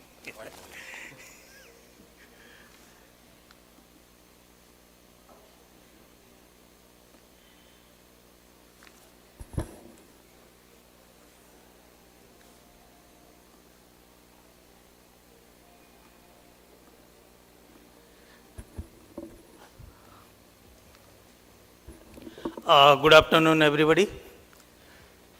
Good afternoon. Good afternoon. So let me give a little bit perspective on how you can find out there is an analogy between oil and data. In 20th century, you will find out that the whole world is controlled by oil because oil was in crude form. Oil needs refinement, and out of it, we have to find out the necessary intelligence. Similarly, in 21st century, you will find out data that is also in crude form, and it needs refinement, and also it required some kind of information out of it. If you make the comparison, basically you will find out that oil is also controlled by very few countries, and their countries or their GDPs are much more than a lot of countries. Similarly, if you find out data, currently is also controlled by, there are few companies. If you analyze the GDP of those companies, they are much bigger than the countries existing here. So there is a lot of analogy exists between the oil and the data. So that is why actually you will find out what way actually will process the data and why every government is really interested to find out the data protection law. So India is not an exception. So we brought our data protection law. So first you see what are the classification of data. Basically if you see we have the 4 types of data. This is what actually the classification of the data has made. Whether it's a digital data, whether it's a personal data, whether it's a non-personal data or a critical data. Critical data means it depends on the environment or the governments where actually they works and their data resides there. So I don't have much details to go each and one because of the allocated time. Otherwise I could have explained in detail what do you mean by all sets of data, what has been attributed in our PDCP bill. So next is basically there are 4 important terminology used. One is called as data principal. The second one is called as data fiduciary. The third is called as data sovereignty. And the fourth one is data localization. And the most important thing if you find out is the data fiduciary. So the person or the organization which is processing the data, that has to be take care of the data. And that what extent it has to process the data, that depends what extent the consent has given to him or the consent has given. So based on this, you will find out our provisions adopted in the DPDP Act.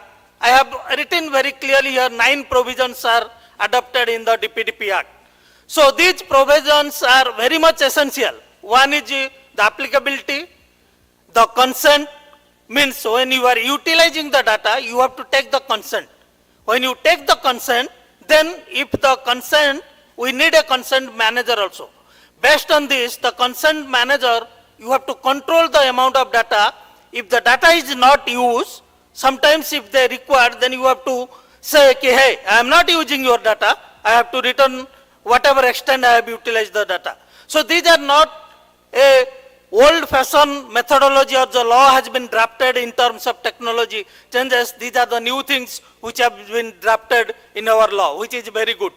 And also we have a data protection board is coming, and that data protection will define the various kinds of rule and regulations. And also the most important thing is it will define what is the reasonable best security practices that an organization should take care. Similarly, it is not the case of organization.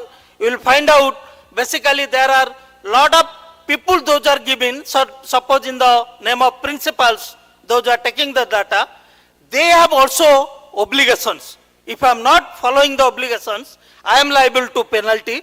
Also, what extent I can make the fiduciary to be engaged, that also questionable. So that's why there are some 6 or 7 gray areas where actually there is a lot of deliberation currently required. And this deliberation is further required to find out the data, what extent it will be used or the law can be fruitfully implemented into the various organizations. So there are a couple of slides I will prefer that you must go through it. That gives what extent you will find out there is a lot of data leakages happening in terms of cloud. As Mr. Srinivas has told cloud is a very important factor in the technology development front. He has presented 6 points, out of which cloud is the most important thing. So you will find out misconfiguration, compromise of account. There are so many aspects where the data leaks happens in the cloud environment. So similarly, there is a lot of data breaches are happening. I have given some statistics, and you will find out because of that, the CAGR, cumulative annual growth of data breach, is also increasing day and by day. And if you see the data fines is also increasing from day by day also. So European Union, you will find out there will be a lot of fines as given. This is the statistics I have taken from the European Union. You will find out there are a lot of data breaches is happening, and that is also taken a lot of glitches. Why actually this regulation is most important? Because of these data breaches. And the fines which has been provided by the particular regulations which is existing, whether it's a European Union, whether it will exist in India, in DPDP Act. So you need to provide a particular data protection officer, and that protection officer has to protect your organization data. So I have given a complete secure data life cycle, starting from your taking the data, utilizing the data, managing the data, storing the data, using the data, then archiving the data, then you have to destroy the data. So there are a lot of principles that behind this, there are a lot of things needed when actually you will go for this kind of data secure life cycle.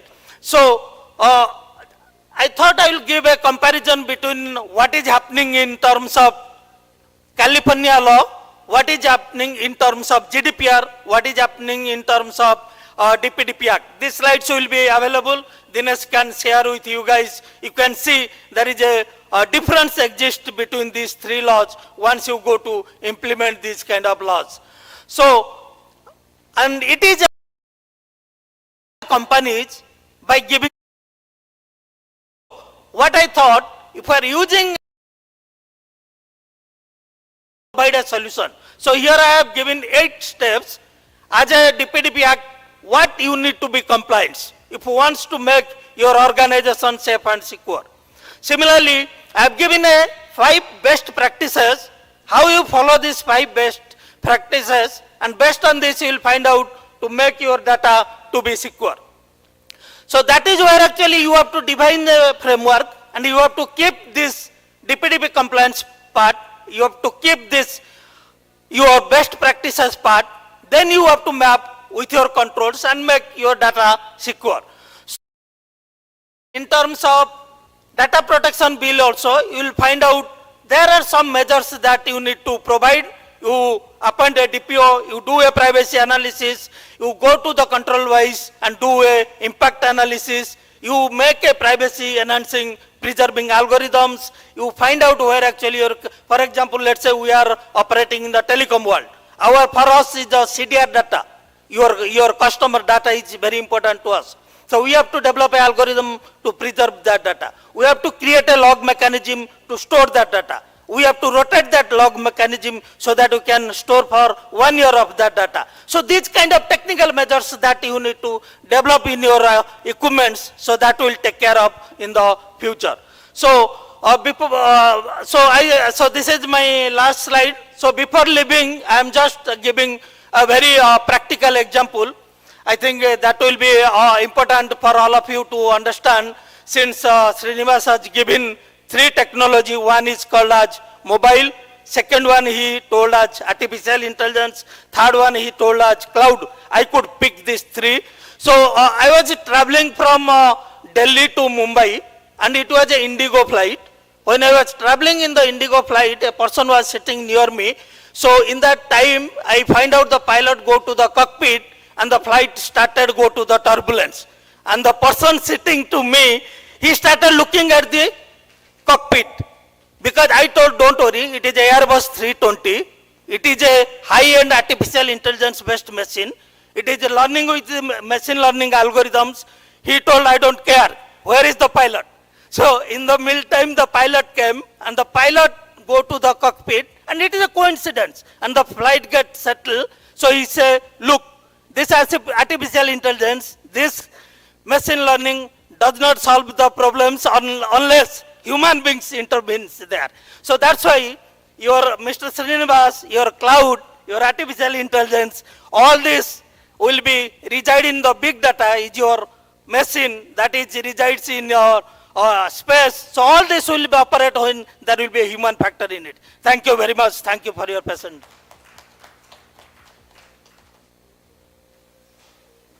Thank you very much for this lively presentation and full of heart. We still have two speakers, so I hope you can bear with us still a little bit. We have online Mr. Martin Michelot. Martin, do you hear us? I do indeed. Just the volume on.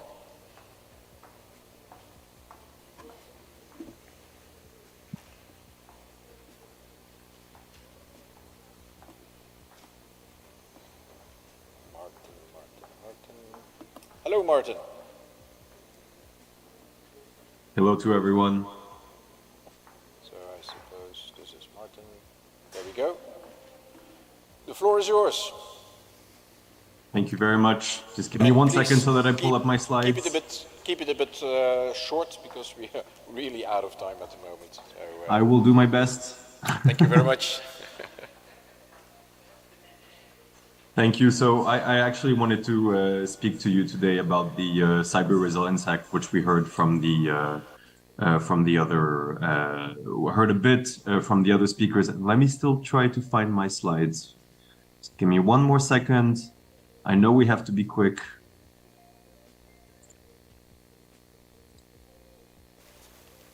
Because they're not showing up.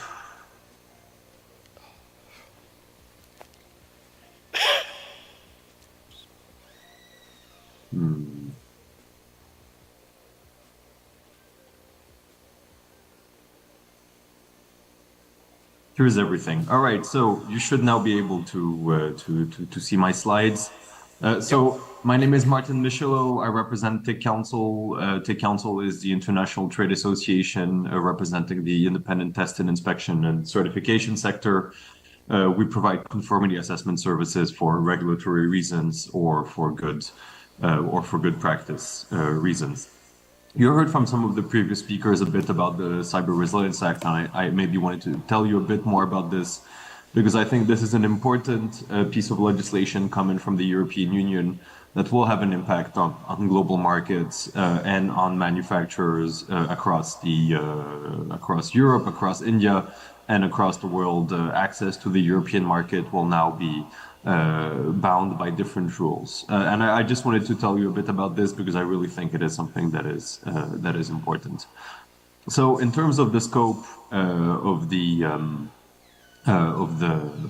Cyber Resilience Act and how this will apply, you can see on the slide that it would apply to all products that are placed on the internal market of the European Union with digital elements whose intended or reasonably foreseeable use includes a direct or indirect logical or physical data connection to a device or to our network. So you can see this really covers a wide range of products. It means consumer electronics, industrial control systems, energy management, online banking. That's very wide. And what's actually surprising is that it includes both tangible and intangible products, which means hardware and software. So this is something that is very interesting in terms of the scope of what the products cover. And then you go into the how section, and that's also very interesting. Is that the manufacturers must design these products in line with what they call essential cybersecurity requirements, manage the vulnerabilities throughout their life cycle, and these two aspects are verified by a conformity assessment. And how is this done concretely? The Cyber Resilience Act text requires cybersecurity measures to be implemented from the product design and development phase and throughout the life cycle of a product. And in terms of standards, it's interesting because for the design phase of cybersecurity requirements, there's already a lot of work and business investment that exists at a global and regional level here. and there is no need to reinvent the wheel. I think Mr. Gorniak has mentioned this already. There is already a lot of standards that exist out there. So we should definitely be looking at that. So I'm being very quick because you asked me to, but I think that the objectives of the CRA are really shared by the whole cybersecurity community and society, and that they really intend to achieve a resilient and cybersecure European market. I'll just go a bit more into how the text also applies to other parts of the European Union legislation, because obviously the Cyber Resilience Act overlaps with several other pieces of legislation, and that can create gaps or contradictions in the essential requirements for covering a product. So I think, first of all, we have to mention that there is a certain interplay between the Cyber Resilience Act and the new legislative framework. And the NLF framework, which covers the safety of machinery, for example, which covers pressure equipment, all aspects that can be digital. Here is where there is a certain overlap. There's also an interplay with cybersecurity. For example, the EU regulatory environment on cybersecurity is already quite complex, as you heard from ENISA. You have the Radio Equipment Directive, you have the Cybersecurity Act, and obviously this creates sort of a legal complexity for manufacturers and uncertainty for end users. For example, there is specifically, you have Radio Equipment Directive requirements and harmonized standards such as IEC 62443. This creates a certain amount of uncertainty on the interplay. Is the existing cybersecurity framework does not match perfectly the CRA requirements, and here is where the importance of standards is really coming along.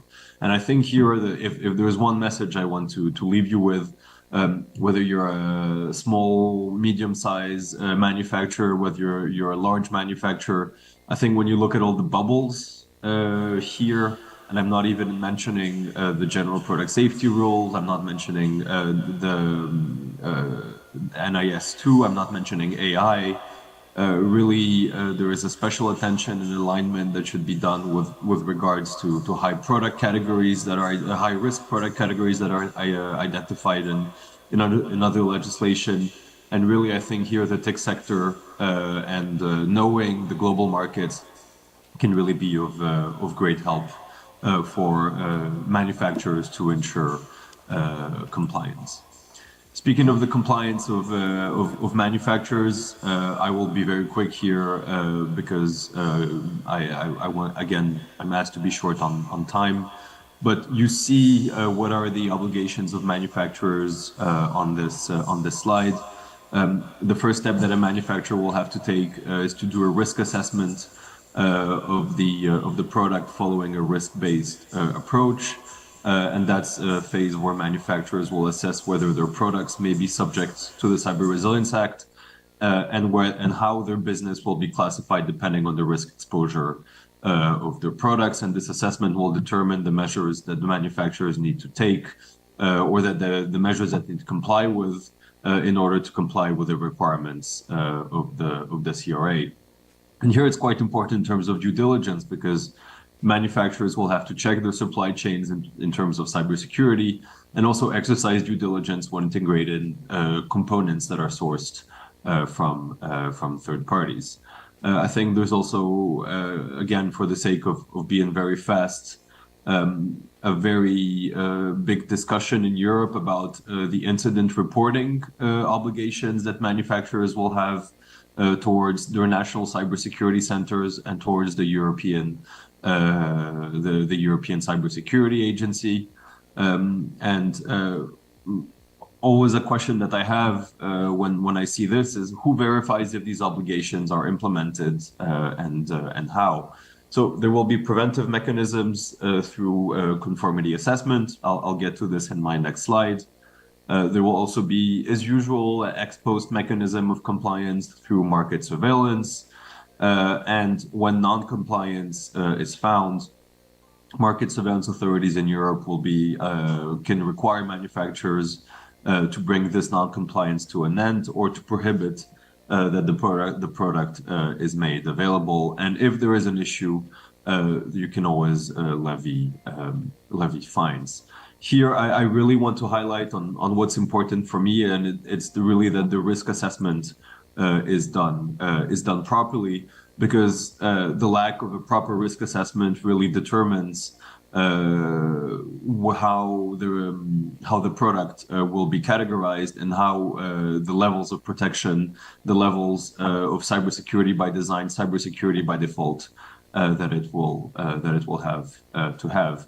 And honestly, I'd be very curious to hear from the manufacturers who are in the room whether they're able to make a risk assessment, if they have a proper risk assessment methodology for their products. And why I'm saying this as well, and again continuing to go quick, is that depending on the risk categorization of the product, either the product will be placed in the default category mode, and it can be placed on the market under self-declaration of conformity. Either it's in class 1 and it can be put on the market if it complies fully with the harmonized European standards, which will still take a bit of time to come, or otherwise, whether if it's class 1 but with no harmonized standards, or class 2, then it will have to be checked by independent third-party notified body. Here, I think that this is something that will provide higher certainty for the cybersecurity of the market. I'll just end again very quickly on this slide here. I just want to show you or tell you that the certification ecosystem is really evolving very rapidly. In Europe and in the world, you have many different legislations in different regions. You have very different standardization processes, and from the perspective of conformity assessment bodies, as much alignment as possible is really the best, because our industry really aims to help manufacturers get their products to the market. Also, in terms of quality infrastructure, what's important for us is to have accredited services and to have standards, basically to complete the trilogy of quality infrastructure, so conformity assessment, standards, and accreditation, in order to ensure that everything works properly. Accreditation is important because it ensures a level playing field and a minimum set of verified competence that can check that standards are being applied. So, and then just also to highlight the fact that our industry is moving very quickly. We started using digital technologies to support conformity assessment, remote inspections, sensors, intelligent manufacturing. These are all things that we do. And we have an industry that is moving more towards auditing of processes, of systems, of people, rather than doing the old school check of the product. So really, we're an industry that fosters trust between the manufacturer and the regulator and the consumer. The Zoom session is about to time out, so I have to stop now. But I thank you very much for giving me the opportunity, and I wish you a very successful conference. Thank you, everyone. Thank you very much. Thank you very much. Extensive information, as it is all extremely important to make sure that we are getting into the right touch with the quality infrastructure. Now, this leaves us to the last, but definitely not the least speaker for today on this topic, on this session, Mr. Kichi Butler. He is a scientist, deputy director, BIS. Please, the floor is yours. And do you also have a presentation? So let's have a look in here.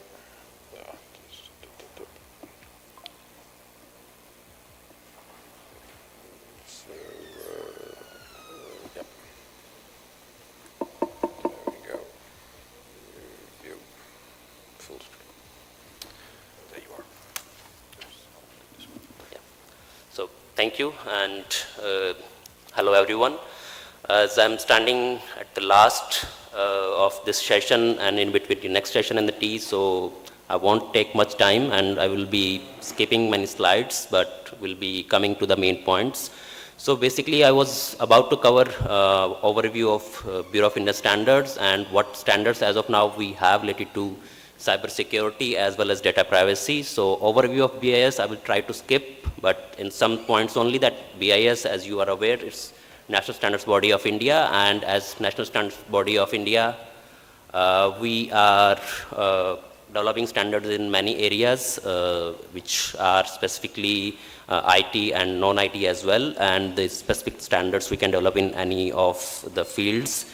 And we are driven by Bureau of Indian Standards Act 2016. We have some specific section which gives us the powers to develop standards, and the standards are being developed on, in line with these acts, rules and regulations. The core activities of BIS are related to standard formulation, conformity assessment, but basically today we are talking mainly related to standard formulation. This slide I will just skip that structure, and we have different sectors. I would say 15 divisions are there in Bureau of Indian Standards. In 15 division councils we develop standards, and in these 15 division councils, these the councils which I have now highlighted in the bold are specifically working in the sector of the cybersecurity. There are others also which are, I couldn't find that if there is any field in which cybersecurity would not be involved, but these are the sectors where specifically some type of standardization is already being going on, or we are about to start specific standardization aspects there. But nonetheless, all other sectors are there, but these sectors are utilizing the standards or the best practices which we have related to the horizontal, I would say, standards. So at international level, we are liaising with ISO, IEC, and the JTC1, the Joint Technical Committee 1. We try to have the stakeholders which are from the government, regulators, industry, academia. So specific standards which we are developing, that these were the sectors, but we have a national action plan as well, 2022 to 2027, and these are the areas which we have identified after this, I would say, extensive stakeholder consultation, that these are the areas in which in these 5 years we will be developing standards. Data privacy is one of these, cybersecurity, mobile security we were talking about, we have also captured that, we have standards as well as that.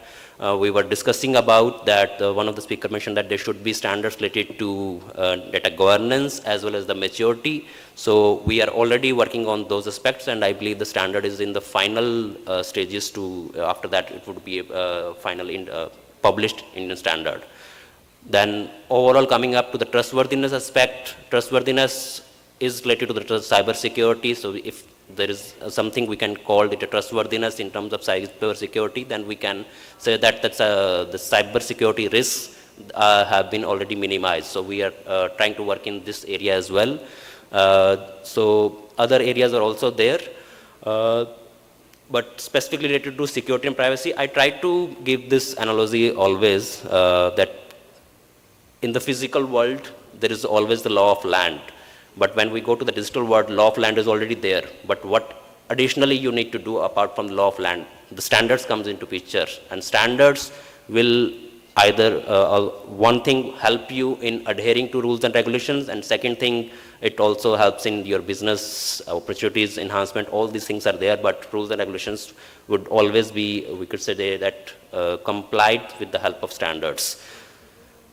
What standards basically provides, it's in the field of, I would security, we do not go into the, I would say, the details of the technological tools that are to be used. These could be mentioned, but these are just as a guidance. But what should be there, that what are the best practices which could be utilized by everyone, as well as how you could assure that whatever product is there, whatever services you are doing, there is a security parameters have been there, and how you can validate as well. So all these things are trying to be covered in standards.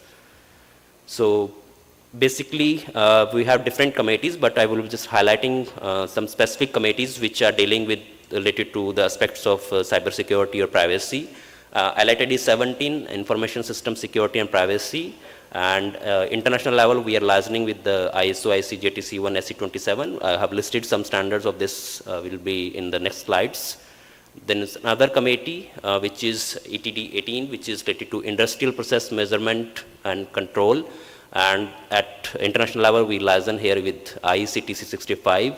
So the previous committee, I would say, was primarily related to the IT, and this committee is primarily related to the OT aspects.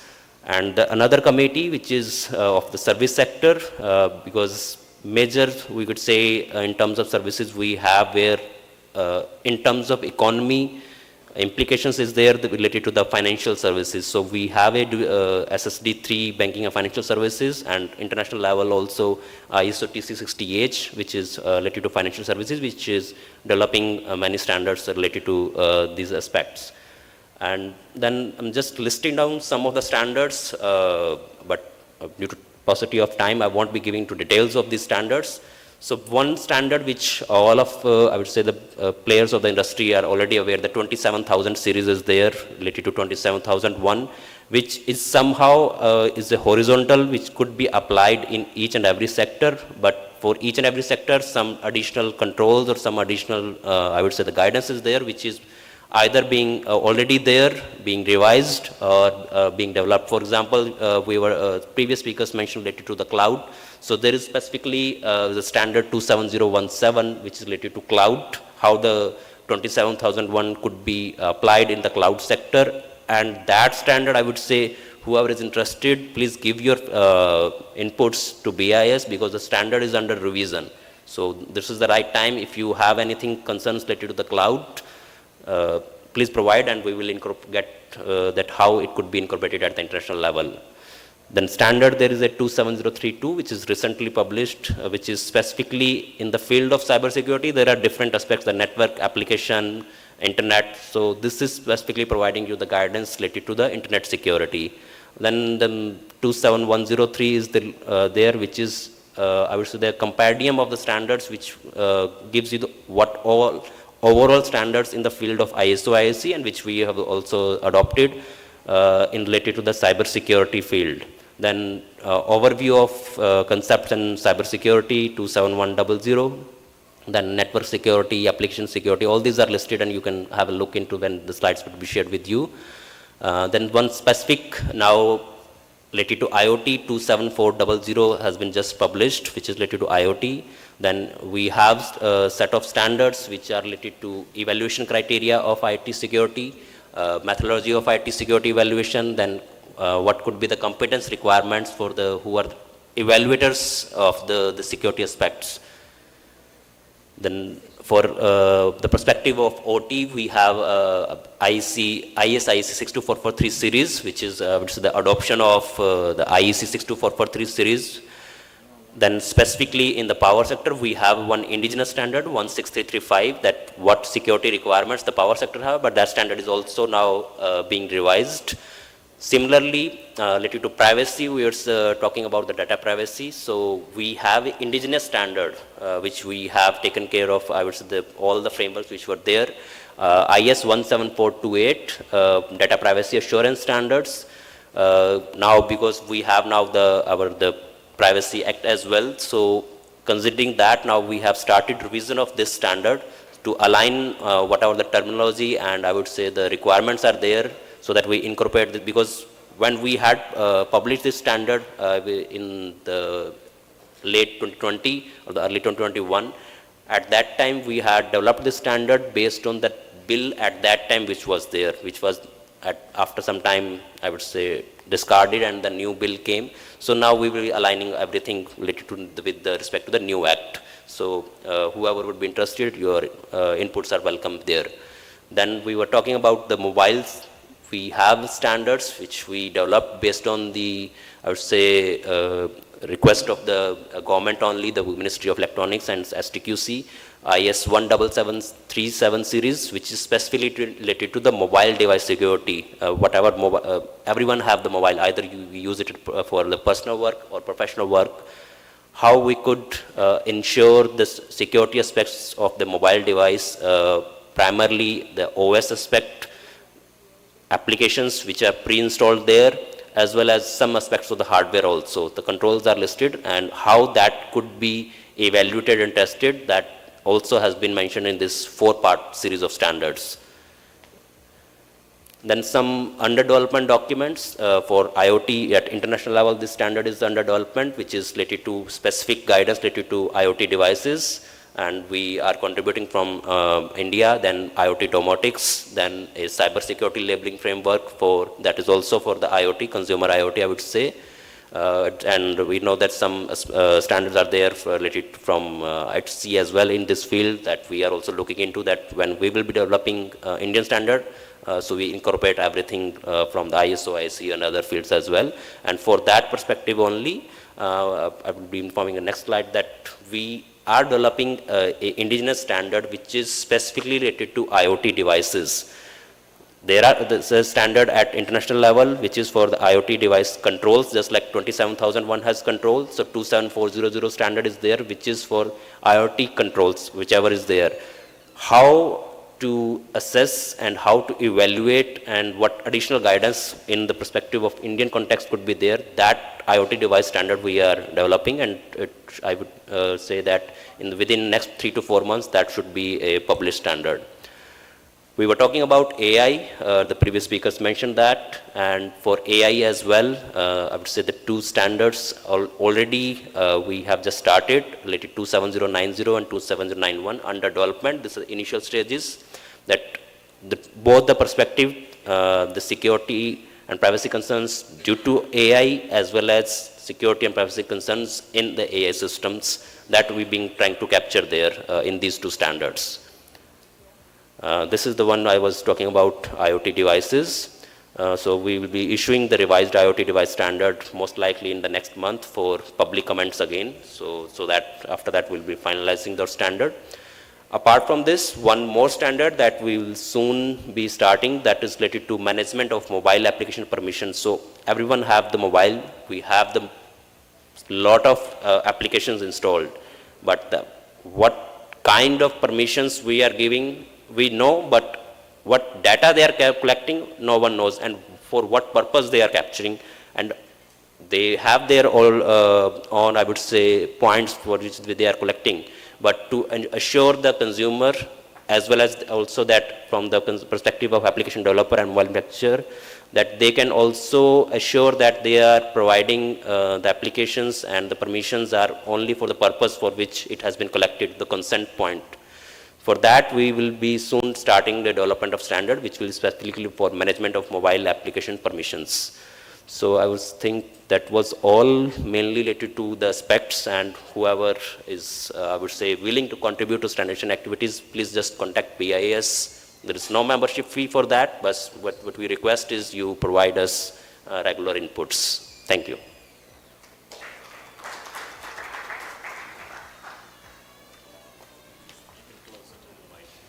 So that was then the full lot of speakers of today for cybersecurity. 9 speakers. We have had quite some interesting information, very comprehensive, and going from from regulation over standardization to conformity assessment. So we've seen the whole lot, what is necessary, but still a lot to be built. Thank you very much for the speakers here in the room, but also online.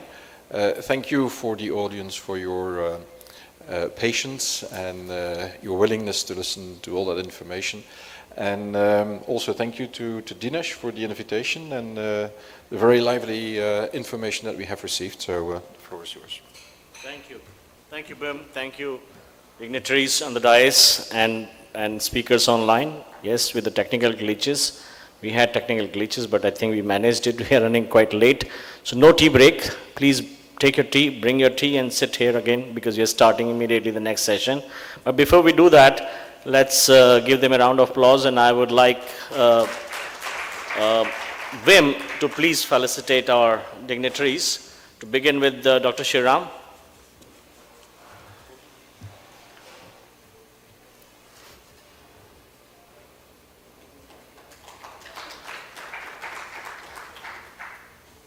Devta Nayak. please.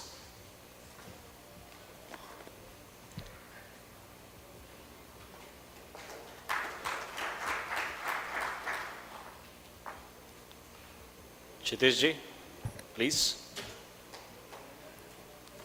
Maybe I can give him.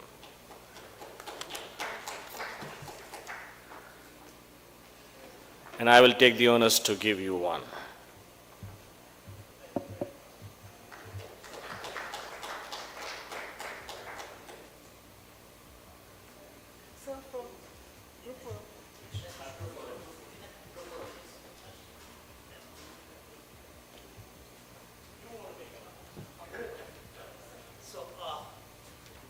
I got a lot of messages to send the comparison. I made DPDP, California law, as well as the privacy law implemented in GDPR.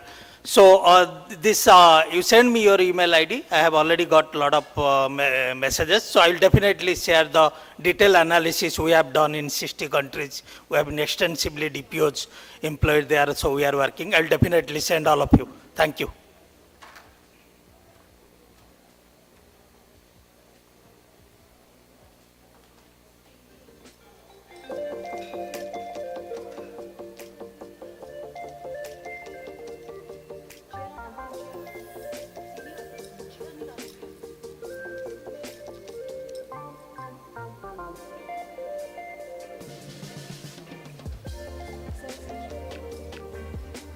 You're sitting and Dr. Shriram sitting.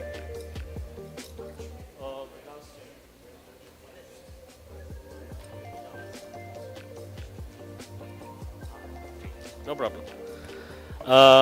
Let's begin with the next session. I know in this room we have interconnectivity problem, internet problem. That's why we lost twice or thrice our online participant. Unfortunately, our next moderator, he had to travel this session, but we all know due to cyclone, there's a flood in Chennai, and he works and stays in Chennai. He could not come personally, but and then on top of it, there was no internet connectivity as well until yesterday. But he had managed finally. So you see him online. Yesterday, he worked quite hard to make sure that he still continue as a moderator, but online. Thank you very much, sir. We greatly appreciate that. With you as a moderator, let me invite our other panelist on the dais. Dr. Shriram is already here. Vijay Madanji, Mr. Vijay Madan, please, sir. Narendra Naji, sir, please. Sachin, Dr. Sachin Gaur. And Devrata Nayak, he has taken a nature's break. He'll be back in 1 minute. We have two participants online, Mr. Manoj Kumar Parmar, founder, CEO and CTO, AI Shield powered by BOSC, and Mr. Martin from TIC Council, who presented in our last session. But before I hand over to our moderator for this session, Dr. N. Subramaniam, let me briefly introduce Mr. Subramaniam. He's an executive director currently working with Society for Electronic Transaction and Security. It's known as SETS. And he's serving as an executive director since December 2022. Prior to joining SETS, he had served at the Center of Development for Advanced Computing, CDAC, Pune as head and senior director, and which is a part of Ministry of Electronic and IT funded initiative. Then CDAC, so he has a PhD. He contributes standard formulation activities under BIS and TSDSI and involved in guiding PhD students for research project. Sir, we have a challenge. There are two challenges. One is we have to vacate this room at 6 o'clock. And before that, we at least need 15 minutes to have a summary of 3 panel session right now going on. So over to you, sir. It's quite a challenging task, but I think we all have heard since morning. We have our panelists. So over to you, sir. Try to close it by max 5:30 is good, but 5:45 is okay, sir. Thank you. Over to you. Thank you, Mr. Dinesh. Good evening and greetings to all of you over there. this is a very interesting session as a part of this 4th Indo-European Dialogue on Standards and on Emerging Technologies. Specifically talking about two aspects, one on the data privacy and the cybersecurity. As we all are aware, the evolving technology landscape and penetration of devices, IoT sensors, adoption of AI by various sectors, and proliferation of the cloud edge kind of computing is before us. You see a huge amount of data, very much individual-oriented personal data, as well as coupled with environment and contextual data getting generated. So at this point, when we see both in India as well as in the EU, the strong policy measures by the governments putting forth the respective bills, and we see a huge opportunity there to collaborate as well as to see gaps, if any, to learn from the lessons and collaborate. On the other context, on the cybersecurity, the rising attacks of zero-day attacks, data breaches, and all these kind of concerns really enable us to see that we build systems that are more robust and future-proofing. We are also looking at the evolving context of cryptographic systems getting evolved that are becoming more robust even for post-quantum era through the post-quantum cryptography is one way of approaching. Another way is through the secure way of key generation through quantum key generation. So these are QKD, and these are various efforts that we see again happening in India as well as in Europe. We see a lot of R&D labs, including our own CDOT, IITs, RRI, and various other labs working in this area, setting up fiber-based QKD as well as free space QKD setup and things like that. So I think there are quite a lot of interesting areas that I'm sure that this panel will be deliberating.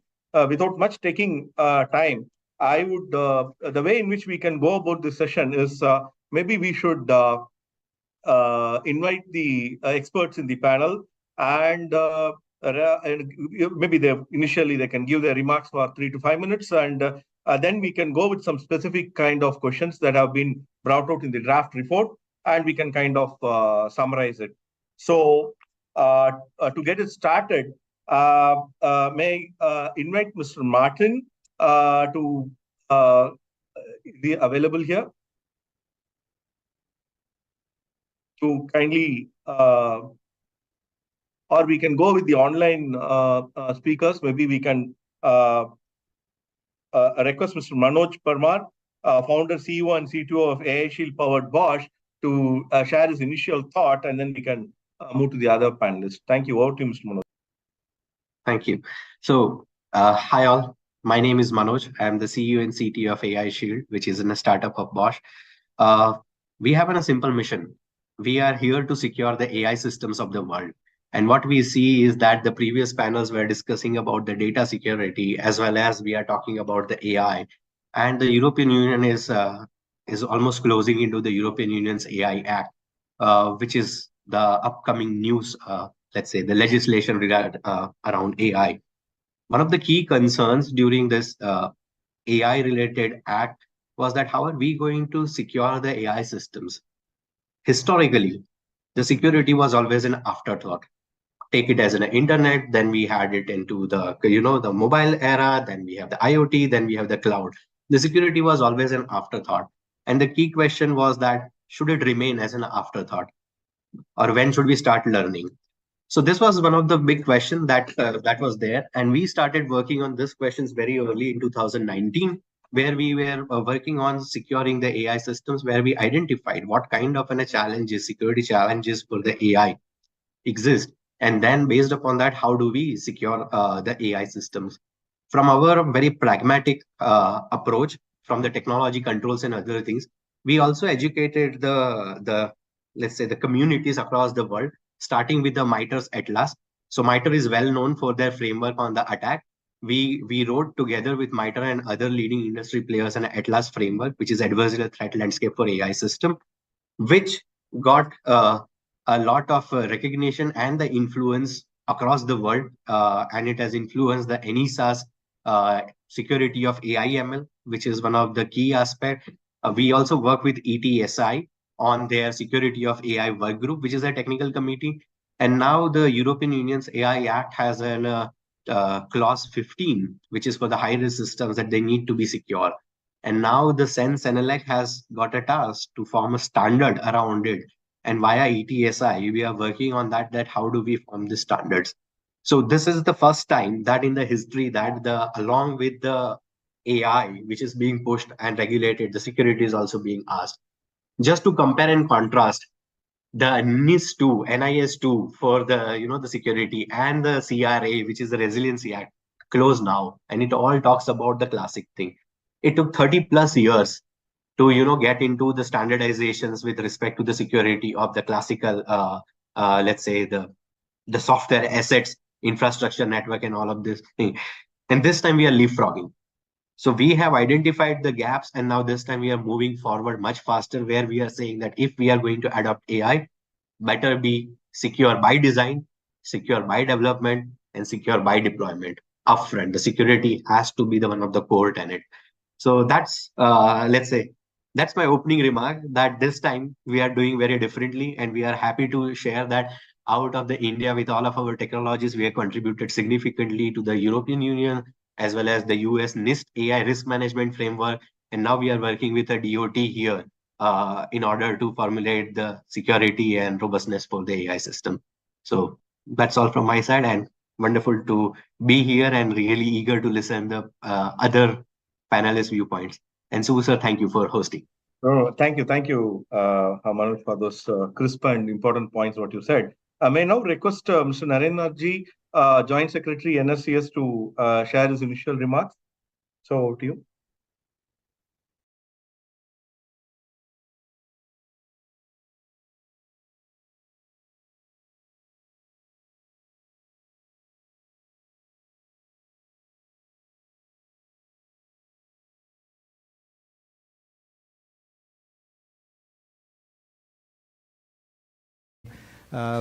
Yeah, Martin, okay. So they were very relevant, and that is something that in the morning session also talked about secure by design and all. So, when AI systems have started coming in and people have started talking security right at this moment is a good thing that's happening. And that should happen with, all the other emerging technologies that are coming in. And you're talking of quantum technologies also that are coming in the QKD systems that are there. So, in India also, for example, there are some QKD, people have come and developed some QKD systems. And we ask them, whether it's been tested for security. Okay, QKD, you're putting it for key exchange and all part. But per se, is the system secure by design? They say that in the channel, they'll say they'll give a challenge and say in the channel you can't detect it all. Now, people are not going to attack the channel. They're going to attack the end systems, That's where they're not going to do that. So that whether the end systems which are there, whether they have been designed securely is one part. And many a time you find that that consideration is not there. And personal experience, I was there in the FinFest, Global FinFest that happened in Mumbai around a few months back. And great, around 3,000 to 4,000 people around there, everybody enthusiastic, kuch karke dikhayenge type. And everybody doing, I've got this product, and 100% I'll tell you, and 100, it's not overestimation. 100% of the people, when I talk to them and then said, okay, this has got the features, but who is doing the security for that? They are looking at somebody else to do it for it. And I'll come back to the Indian Mobile Congress that happened quite recently. And there also you'll find, I don't know if you have attended, so many booths. I mean, it's a very huge place that was there. And I'd been there. And I also had a chance to go to the GITEX in Dubai. That is also huge, and then there also, people with IoT, a lot of IoT solutions that are there. And you speak to any of them, they talk of the features of what that product will do, but nobody talks about what they've talked to is about security. They look at somebody else to do the security for that. And that's a big problem. And I think that is a problem that somehow we'll have to understand. There should be a cultural change. Maybe it's in the educational system that we have got. And also a corporate cultural system that is there, that this change has to happen, that security has to be thought through right at the beginning if we really have to, secure the systems that are there. I'll close here. Thank you so much, sir, for those important points. With this, I think may I request Mr. Devavruta Naik ji.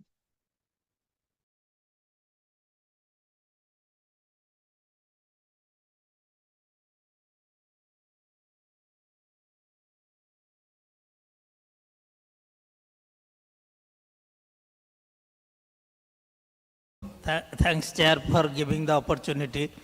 So basically, domain, and we take care of the security aspect of those telecom equipments those are operating. So as you will find out, there will be a lot of technological changes happening in terms of it's no more a telecom environment now. It becomes there is amalgamation of IT, CT, telecom, OT, and there are also a lot of vertical industries are running on top of that. So it creates a lot of thing to understand what are the various kind of industries that is going to be running on top of your network, and how actually will underlining what is your network architecture.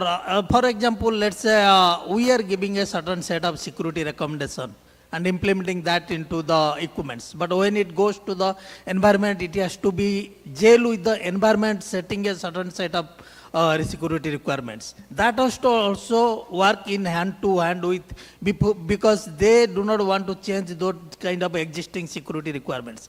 On top of that, the application providers or those who are providing the, let's say the cloud providers, they are providing the set of security requirements based on that. So there is now the complexity has grown from multifold.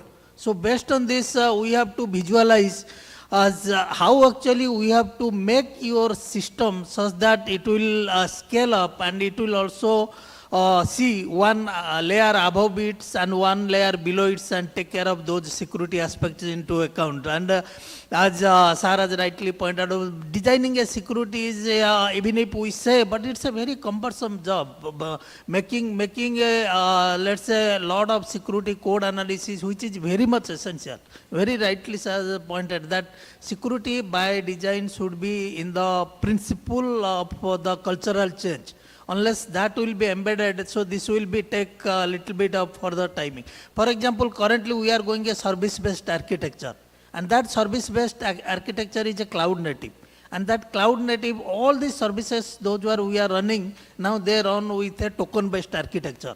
And each token we have to grant a permissions. And to give a permissions, we have, because we have to use these tokens into different network slices. And these slices will be provided for different vertical industries. So that way actually you will find out it required do you have a PKI infrastructure existing, you can use those things, but it's a very difficult proposition. And to use a token based architecture, it required a cost effective method and also scale.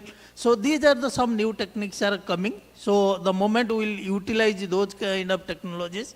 And as I also feel many people say that AI has this repercussion that, but we have practically implemented AI in a lot of automation, related security automation kind of thing. We are experimenting it. And this is a very new project I have been experimenting in. I'm finding the response time is drastically reducing.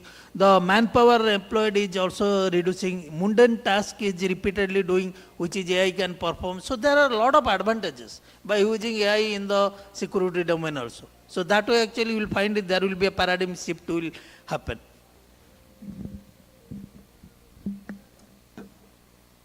Wonderful. Thank you. I think this is very important, what you said about the automation, how AI can play a key role in evolving networking context, 5G and other generation of communication.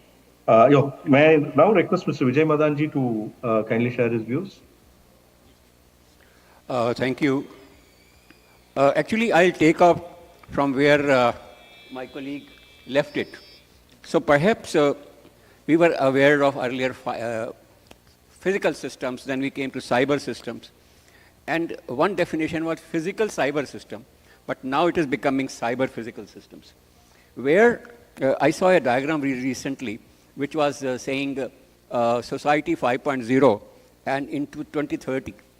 In the society 5.0 2030, it's a different model where physicals are being controlled by analytics, analytics, and also all things are coming from this. So if you see the tree or the new matrix, the controls, AI, big data are on the top.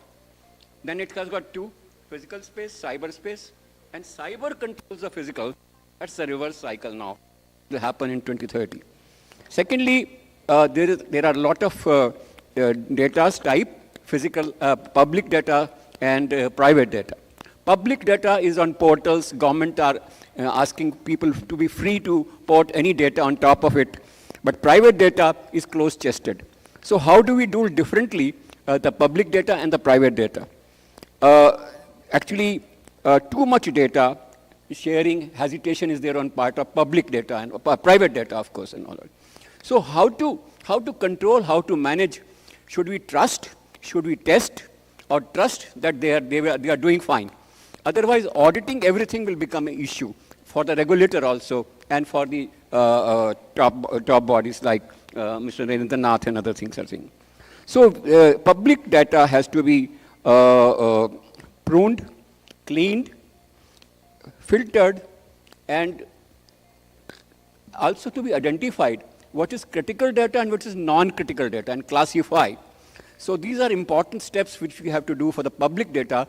Pruning, etc. is very required. Otherwise, data is going to petatrillion. I'm saying new unit has to be found about amount of data which is being held and all that. So business people are worried about their solutions and services, data modeling and data sets. And I was amazed that on my WhatsApp or on my mail, I get an information. I'm a data scientist, but I'm selling data. So many megabytes, so many gigabytes. Are you ready to take? I have this classification of data. How he has got that data is very, very important and all that. So authentication, classification, and abstraction is very important. And we have to have registration of applications, registration of devices. Otherwise, you will have no control on the security and other things and all that. So KYC, earlier we were talking KYC of a person. Now you have to have a KYC of application. You have to have KYC of the device and all that. So this is a huge, huge work to be done, as my colleague was saying and all that. So data modeling and data sets are going to have a different shape altogether and so on. Then there is a debate about localization and globalization and all that. Localization of data, globalization of data, sharing of data. Even 3GPP, when we contribute or transpose their specifications, we find that they have left a clause vacant. That is, regional requirements of security can be of the people, of the organization, or of the country, or the region, not as a universal standard for security at least and all that. So this is to be, again, harmonization between the two and all that is a job. So therefore, I think it is required, we have to have standards, but we have to have standard operating procedures along with the standards so that they will be implemented, not only theoretical written. That we should have more cooperation on standard operating procedures, how we will regulate, how we will work, how we will transfer, and so on and so forth. So I already mentioned that we should audit each other or trust each other. So ultimately, if we follow the standards and the standard operating procedures, perhaps trust will be enough rather than audit and all that. So sellers of data, and I mentioned, and sometimes I have a feeling that organizations do not share the attacks on them or share the cyber attacks or other things on them because they hesitate to share, because reputation of those organizations will go down if they start sharing. So how certs will work, how all these works, these are some of the thoughts. I think there are more questions than answers, but it's a very complex system, as Debu also said. Thank you very much.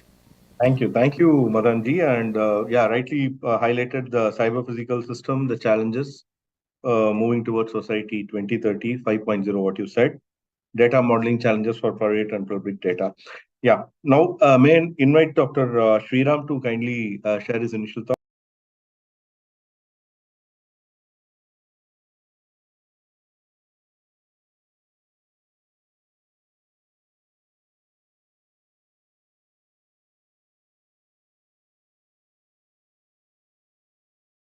And probably we have seen technology is still 0.0001%, I think, the development. Everything is still far away.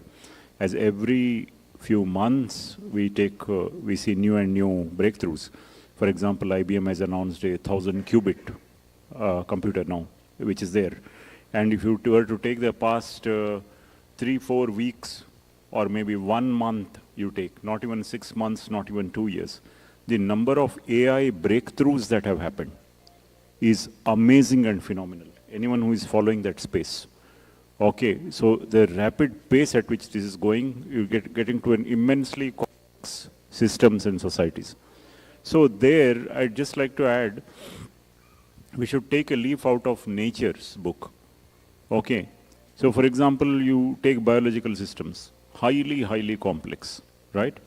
So even a kidney specialist probably spends his whole life also, he doesn't know fully well how it works.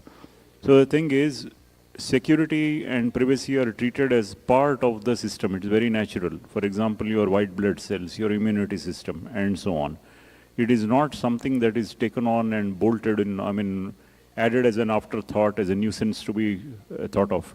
And they work 24/7. It's not that there is an audit once in 6 months or something. 24/7, your immunity system. We should adopt those mechanisms as you are attending towards complexities. What shape that will take, we will have to see. So a few other things that I was just scribbling a few points and all. See, for example, device fingerprinting could be a good area. What is identity? Because when there is no perimeter, your identity is the perimeter, so to speak, loosely speaking. Okay. Then what happens is that means you can be anywhere, you're connected. Who are you? The identity is what defines. And what is identity? Identity is, again, loosely speaking, are subtle differences. Just like subtle features, differences from one person to another is a different face, different person, right? Or fingerprints, small differences. They constitute identity. So similarly for devices, if you go down to the nano level and look at the clock skew or something like that, you will find differences between one device, even though they are produced from the same factory.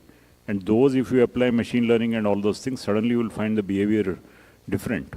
You will find that a rogue device has been added or a device in the network has come in which is different. Okay. And people have carried out all these experiments, right? For example, a TV may be buffering long packets because it's buffering video, whereas a light bulb, smart light or something like that will be short blips. So in that manner, it is possible to take many parameters and crunch them. A lot of work needs to happen, and it's an ongoing thing, I believe. Okay, so that is one thing. So now coming to standards, a very practical one. So what I talked was a bit of research. If there were a lawsuit, let's say, that there was a ransomware attack and there is a lawsuit.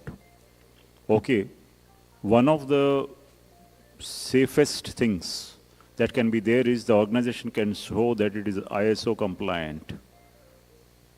Okay, then there will be no accusation of negligence. It will be very hard to prove that there was negligence simply because he is ISO compliant. He has taken one certificate and there was no negligence. There can't be, in US they have this law of torts and all this, though we don't have it, we have it in some other form. In which you say that yes, you did not take in privacy and everywhere else, so say that adequate protection must be taken, whether it's for cross-border transfer and all. How do you take that? You rely back on standards, and that's why they become immensely valuable. Otherwise, you won't even get your cyber insurance. You'll say that no, there was some negligence or something else and all this kind of thing, and you will not even get your reporting. Everything, governance, risk, and compliance needs to be taken care of. So that is one thing. And the other thing is that we need to sort of overall reduce the friction. If you take NIST really, you take the latest guidance, they say don't change passwords. Very counterintuitive. You think that they would have advice, but you take the latest NIST guidance, it says don't change passwords until it expires. because in that process of changing passwords, trying to find another complex passwords and all, more mess and mayhem is being done. Okay, so what happens is you need to reduce the friction. So in cybersecurity and many things standards, one of the things is it should not be like a stone or a weight tied to your leg that you're dragging along for the sake of compliance. Okay, it should be as transparent as possible. Okay, it should be as seamless as possible, and yet not be that intrusive, only to the extent that to which it needs to take that data. So it should not become that personal. So that is extremely important to do that. So you can set as many mandates as you want on various things, but from a human point of view, it should be as transparent and seamless as possible. So in the same way as your body immunity system or something else is working. So I guess I'll stop here in interest of time. So secure by design, privacy by design, all these need to be part of the things. We need to take care. Was there anything else that, yeah.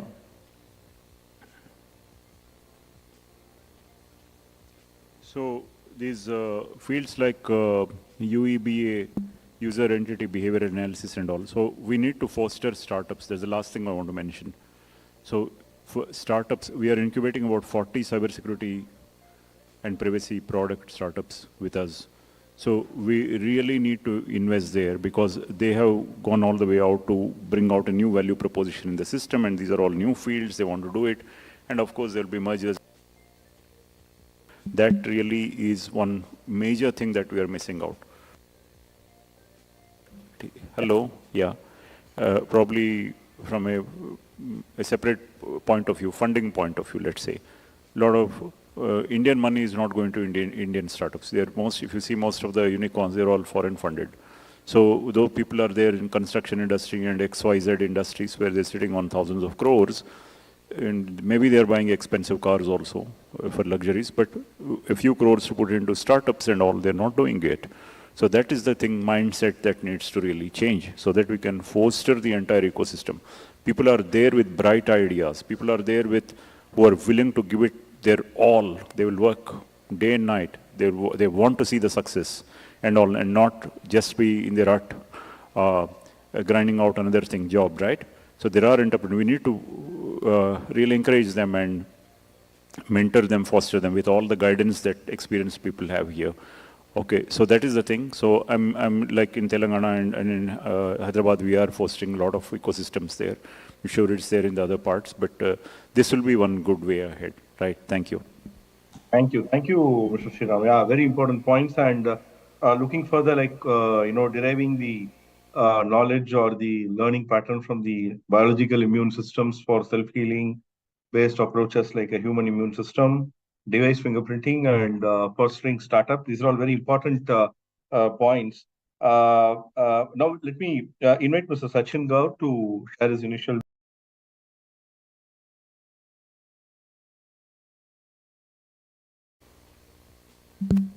Yeah, thanks for having me. And I think a lot has been already said. And these are some of the people that I have previously worked with, and I really admire their understanding, deep understanding.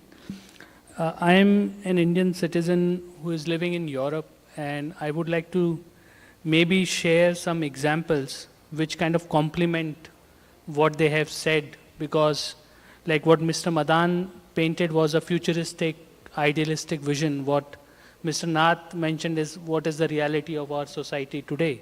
So I think we see different variants here. So I've been coordinating for the last 3 years AI research at a country level. So one thing I can say, working with more than few hundred PhDs, is that the progress of decades is happening in weeks. So we do not understand fully what is coming. And these black boxes of AI models are going to be the building blocks of internet, which means that if you hack them, you hack everything downstream. What Mr. Nayak mentioned, that this kind of hierarchy of vertical applications. So whosoever is going to use AI, and it is inevitable that they will use AI, I can bet if they're using something which is built on neural networks, we do not understand it. It has been mathematically proven, right, that AI systems are not reliable. the keyword in Europe for AI is trustworthy AI. So I can assure you that building trustworthy AI is not simple, is not straightforward.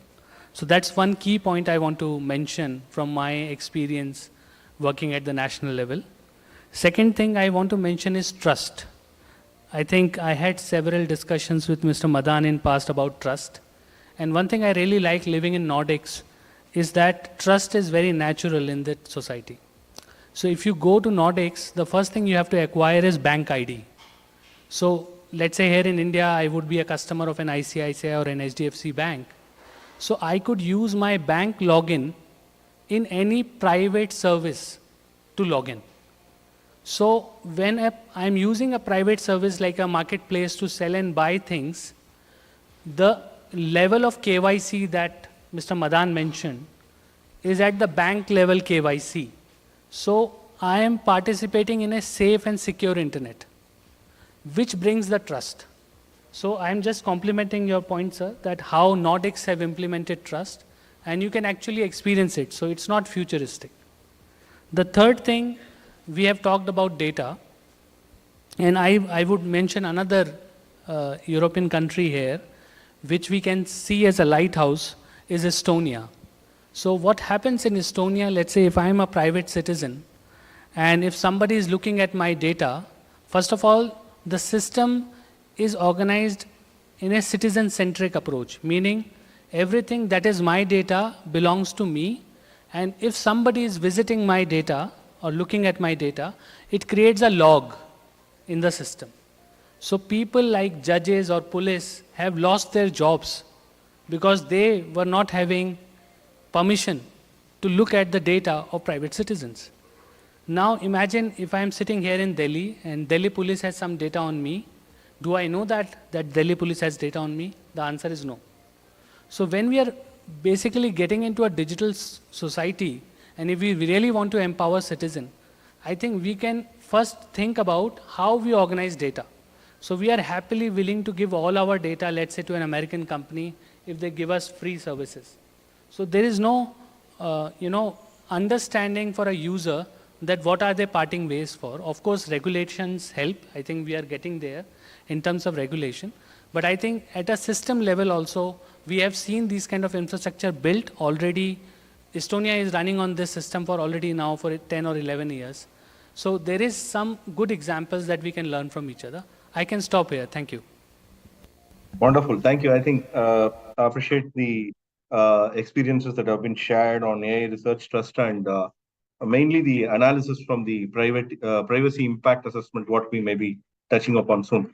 I think what we can probably do is we can just quickly take upon 4 or 5 points which are important for us, and I can throw upon this and maybe I request the panelists to share their views. One is on the challenges and the evolving scenario on the encryption side. So we all are aware today the preparedness, what we need to work towards quantum resistant way of doing things, on adopting maturing technologies for QKD and things like that. And now other concerns raised on the privacy aspect put together.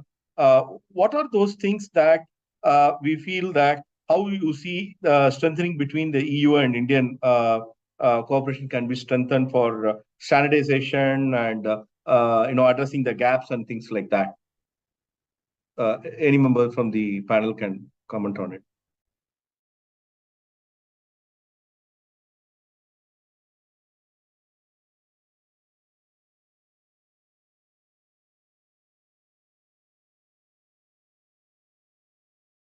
When Puttaswamy challenged this in our Aadhaar Act, then it comes to the Supreme Court 9-bench judge headed by Sri Krishna committee, then it goes to JPC, and finally we got a bill which is very good for all of us.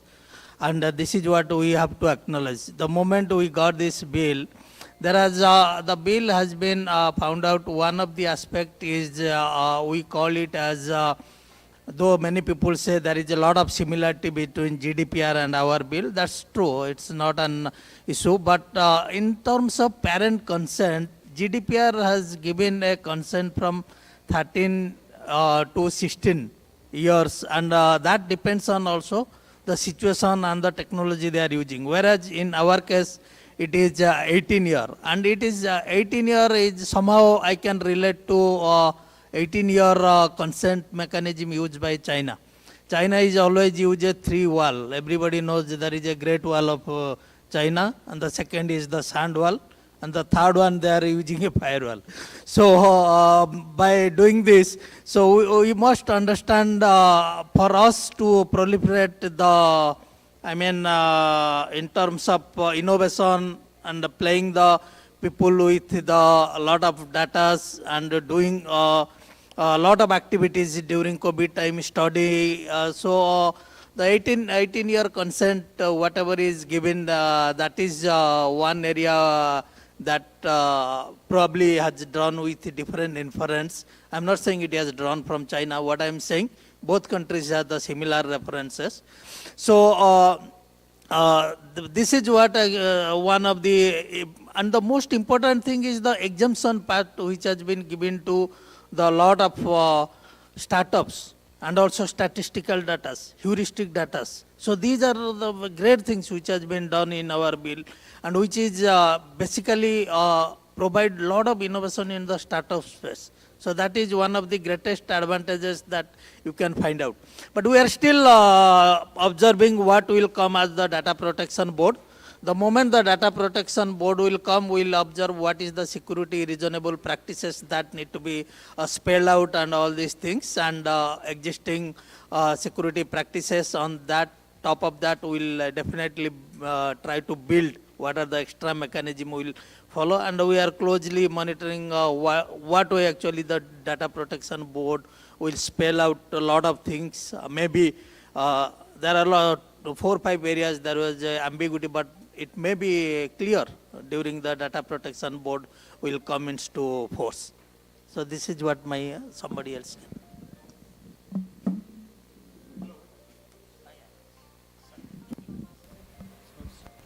Yeah, hello. Yeah, I think you were talking about encryption. That's what he was asking, no?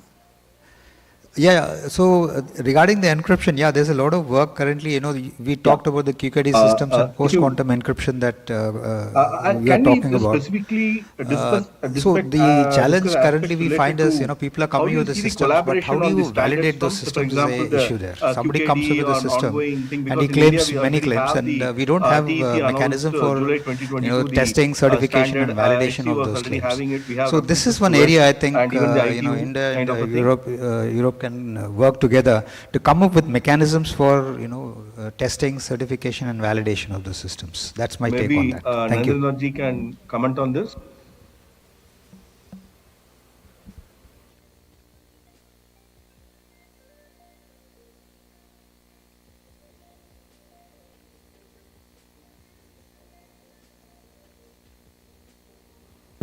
Hello.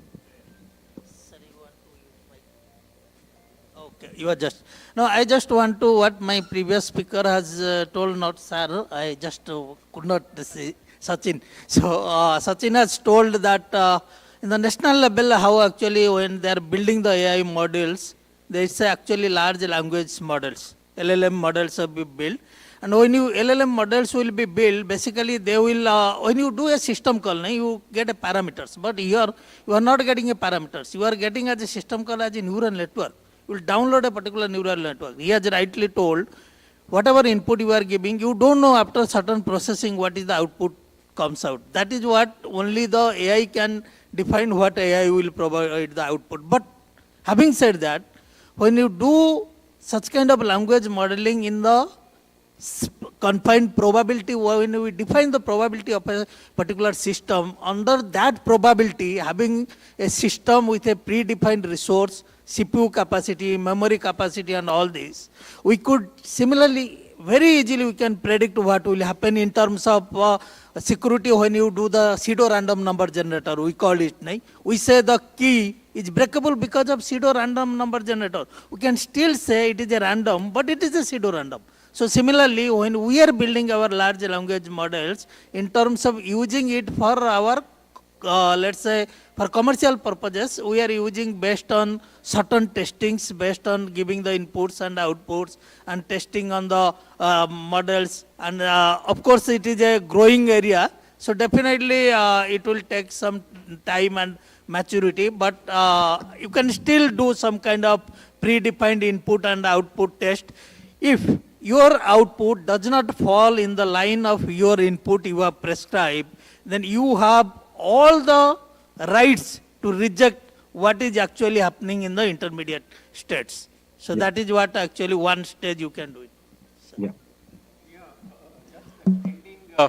What other colleagues have mentioned, when I see gaps and challenges in European model and Indian model and all, though they are similar and all that, one thing happens is that what is the level of encryption what is required and all that. When AI comes, so how it will handle encryption? We have standard formulae, we have regulation that so many bytes and bits of encryption has to be done. But when you go to the future, including IoT, for example, and all that, in IoT, you are going to have low power devices, high power devices, and all that. If we have too much of encryption in all devices, all applications, and then we are going to find a challenge there, because low power devices to decrypt will have to use a lot of power. We call them lifetime low power devices. We have batteries and sensors or gateways or somewhere and all that. So how are we going to handle power issues, low power issues, and also believe that we will have a strong encryption and decryption? So AI models have to classify the devices. These are low power devices, but coming from a trusted source. These are high power actions coming from somewhere. These are the towers, these are the gateways, these are the communication channels. So AI system has to learn all these possibilities and decide what type of encryption and protection we should have in the overall system. These are some of the gaps which are mentioned in the study of this report released today. But the level of protection, the variation of encryption, for example, in quantum, we are talking of post-quantum cryptography, we are talking of key exchange and all that. But we cannot have a standard key exchange. We have to vary that according to need, utility, and application. That's my observation in this data protection. Yeah, thank you. And one more thing, when we talked about this on the aspect related to data privacy, how do you adopt the newer encryption techniques? I mean, the methods for privacy preserving ways of doing stuff. And I think there are a huge area of work on HE, homomorphic encryption, and things like that. I think we'll kind of see a huge opportunity in the coming years as well. Yeah. So can we move to the next question? It's basically largely on what Mr. Gaur already nicely... Subbu sir. Oh, Subbu sorry. sir. Yeah. Dinesh here. Yeah. Yeah. Yeah. Can you Mr. hear me? Dinesh. Yeah, I can hear you. Yeah. So I have a suggestion to make. Yeah. Because we have to vacate this hall at 6 o'clock sharp. Fine. We will have to stop this session here, but I'm making a suggestion right now. This session will continue. We will come back with a new date for a panel discussion. It will be held in a virtual platform. So I'm really very sorry to stop it. Unfortunately, you know these halls, you know, they give it to someone on a daytime and in the evening, so it's a business model. So I request all the same panelists, you will be invited. I will come back with a new date. Panel discussion will continue not only for this session, but for other two sessions also, because at the end of it, the last one will become the sufferer, and I don't want to make it to suffer more. So we'll come back with the same session, but online, only on an online model. Okay, so we close this session before our other moderators come back, because we will use next 15 minutes just to summarize, just to close it. I mean, one of the conclusions I've shared it for this session, but then other session also we'll find out whether they need that. I was present. So may I request, sir, could you please hand over the green certificate to Sachin Gaur? I'm requesting Nannaji.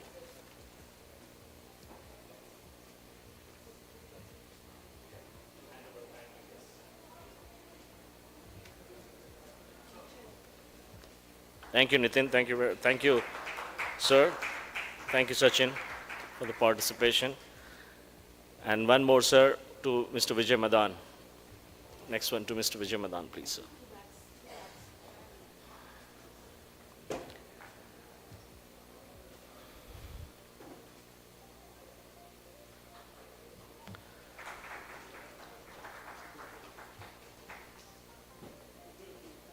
Subbu sir, your certificate will reach online through email. And just to let you know, I mean, these are certificates, green Sure. Thank you so certificates we are giving to all our speakers and moderators to plant trees in Mata Vaishno Devi. So every certificate accounts to 5 to 20 trees which will be planted. So we will send you a soft copy of the same to your email. You stay back, sir. I request you to stay back for a few more minutes. And then probably I'll start with you to summarize this session with a comment that it will continue as well. So hold on, sir. You stay there. Priya, we have moderators. Jagan Shahji. Dinesh, Manoj here. Thank you for the opportunity. I will also drop out now. Thank you, Subbu sir. Bye, Manoj. Thank you.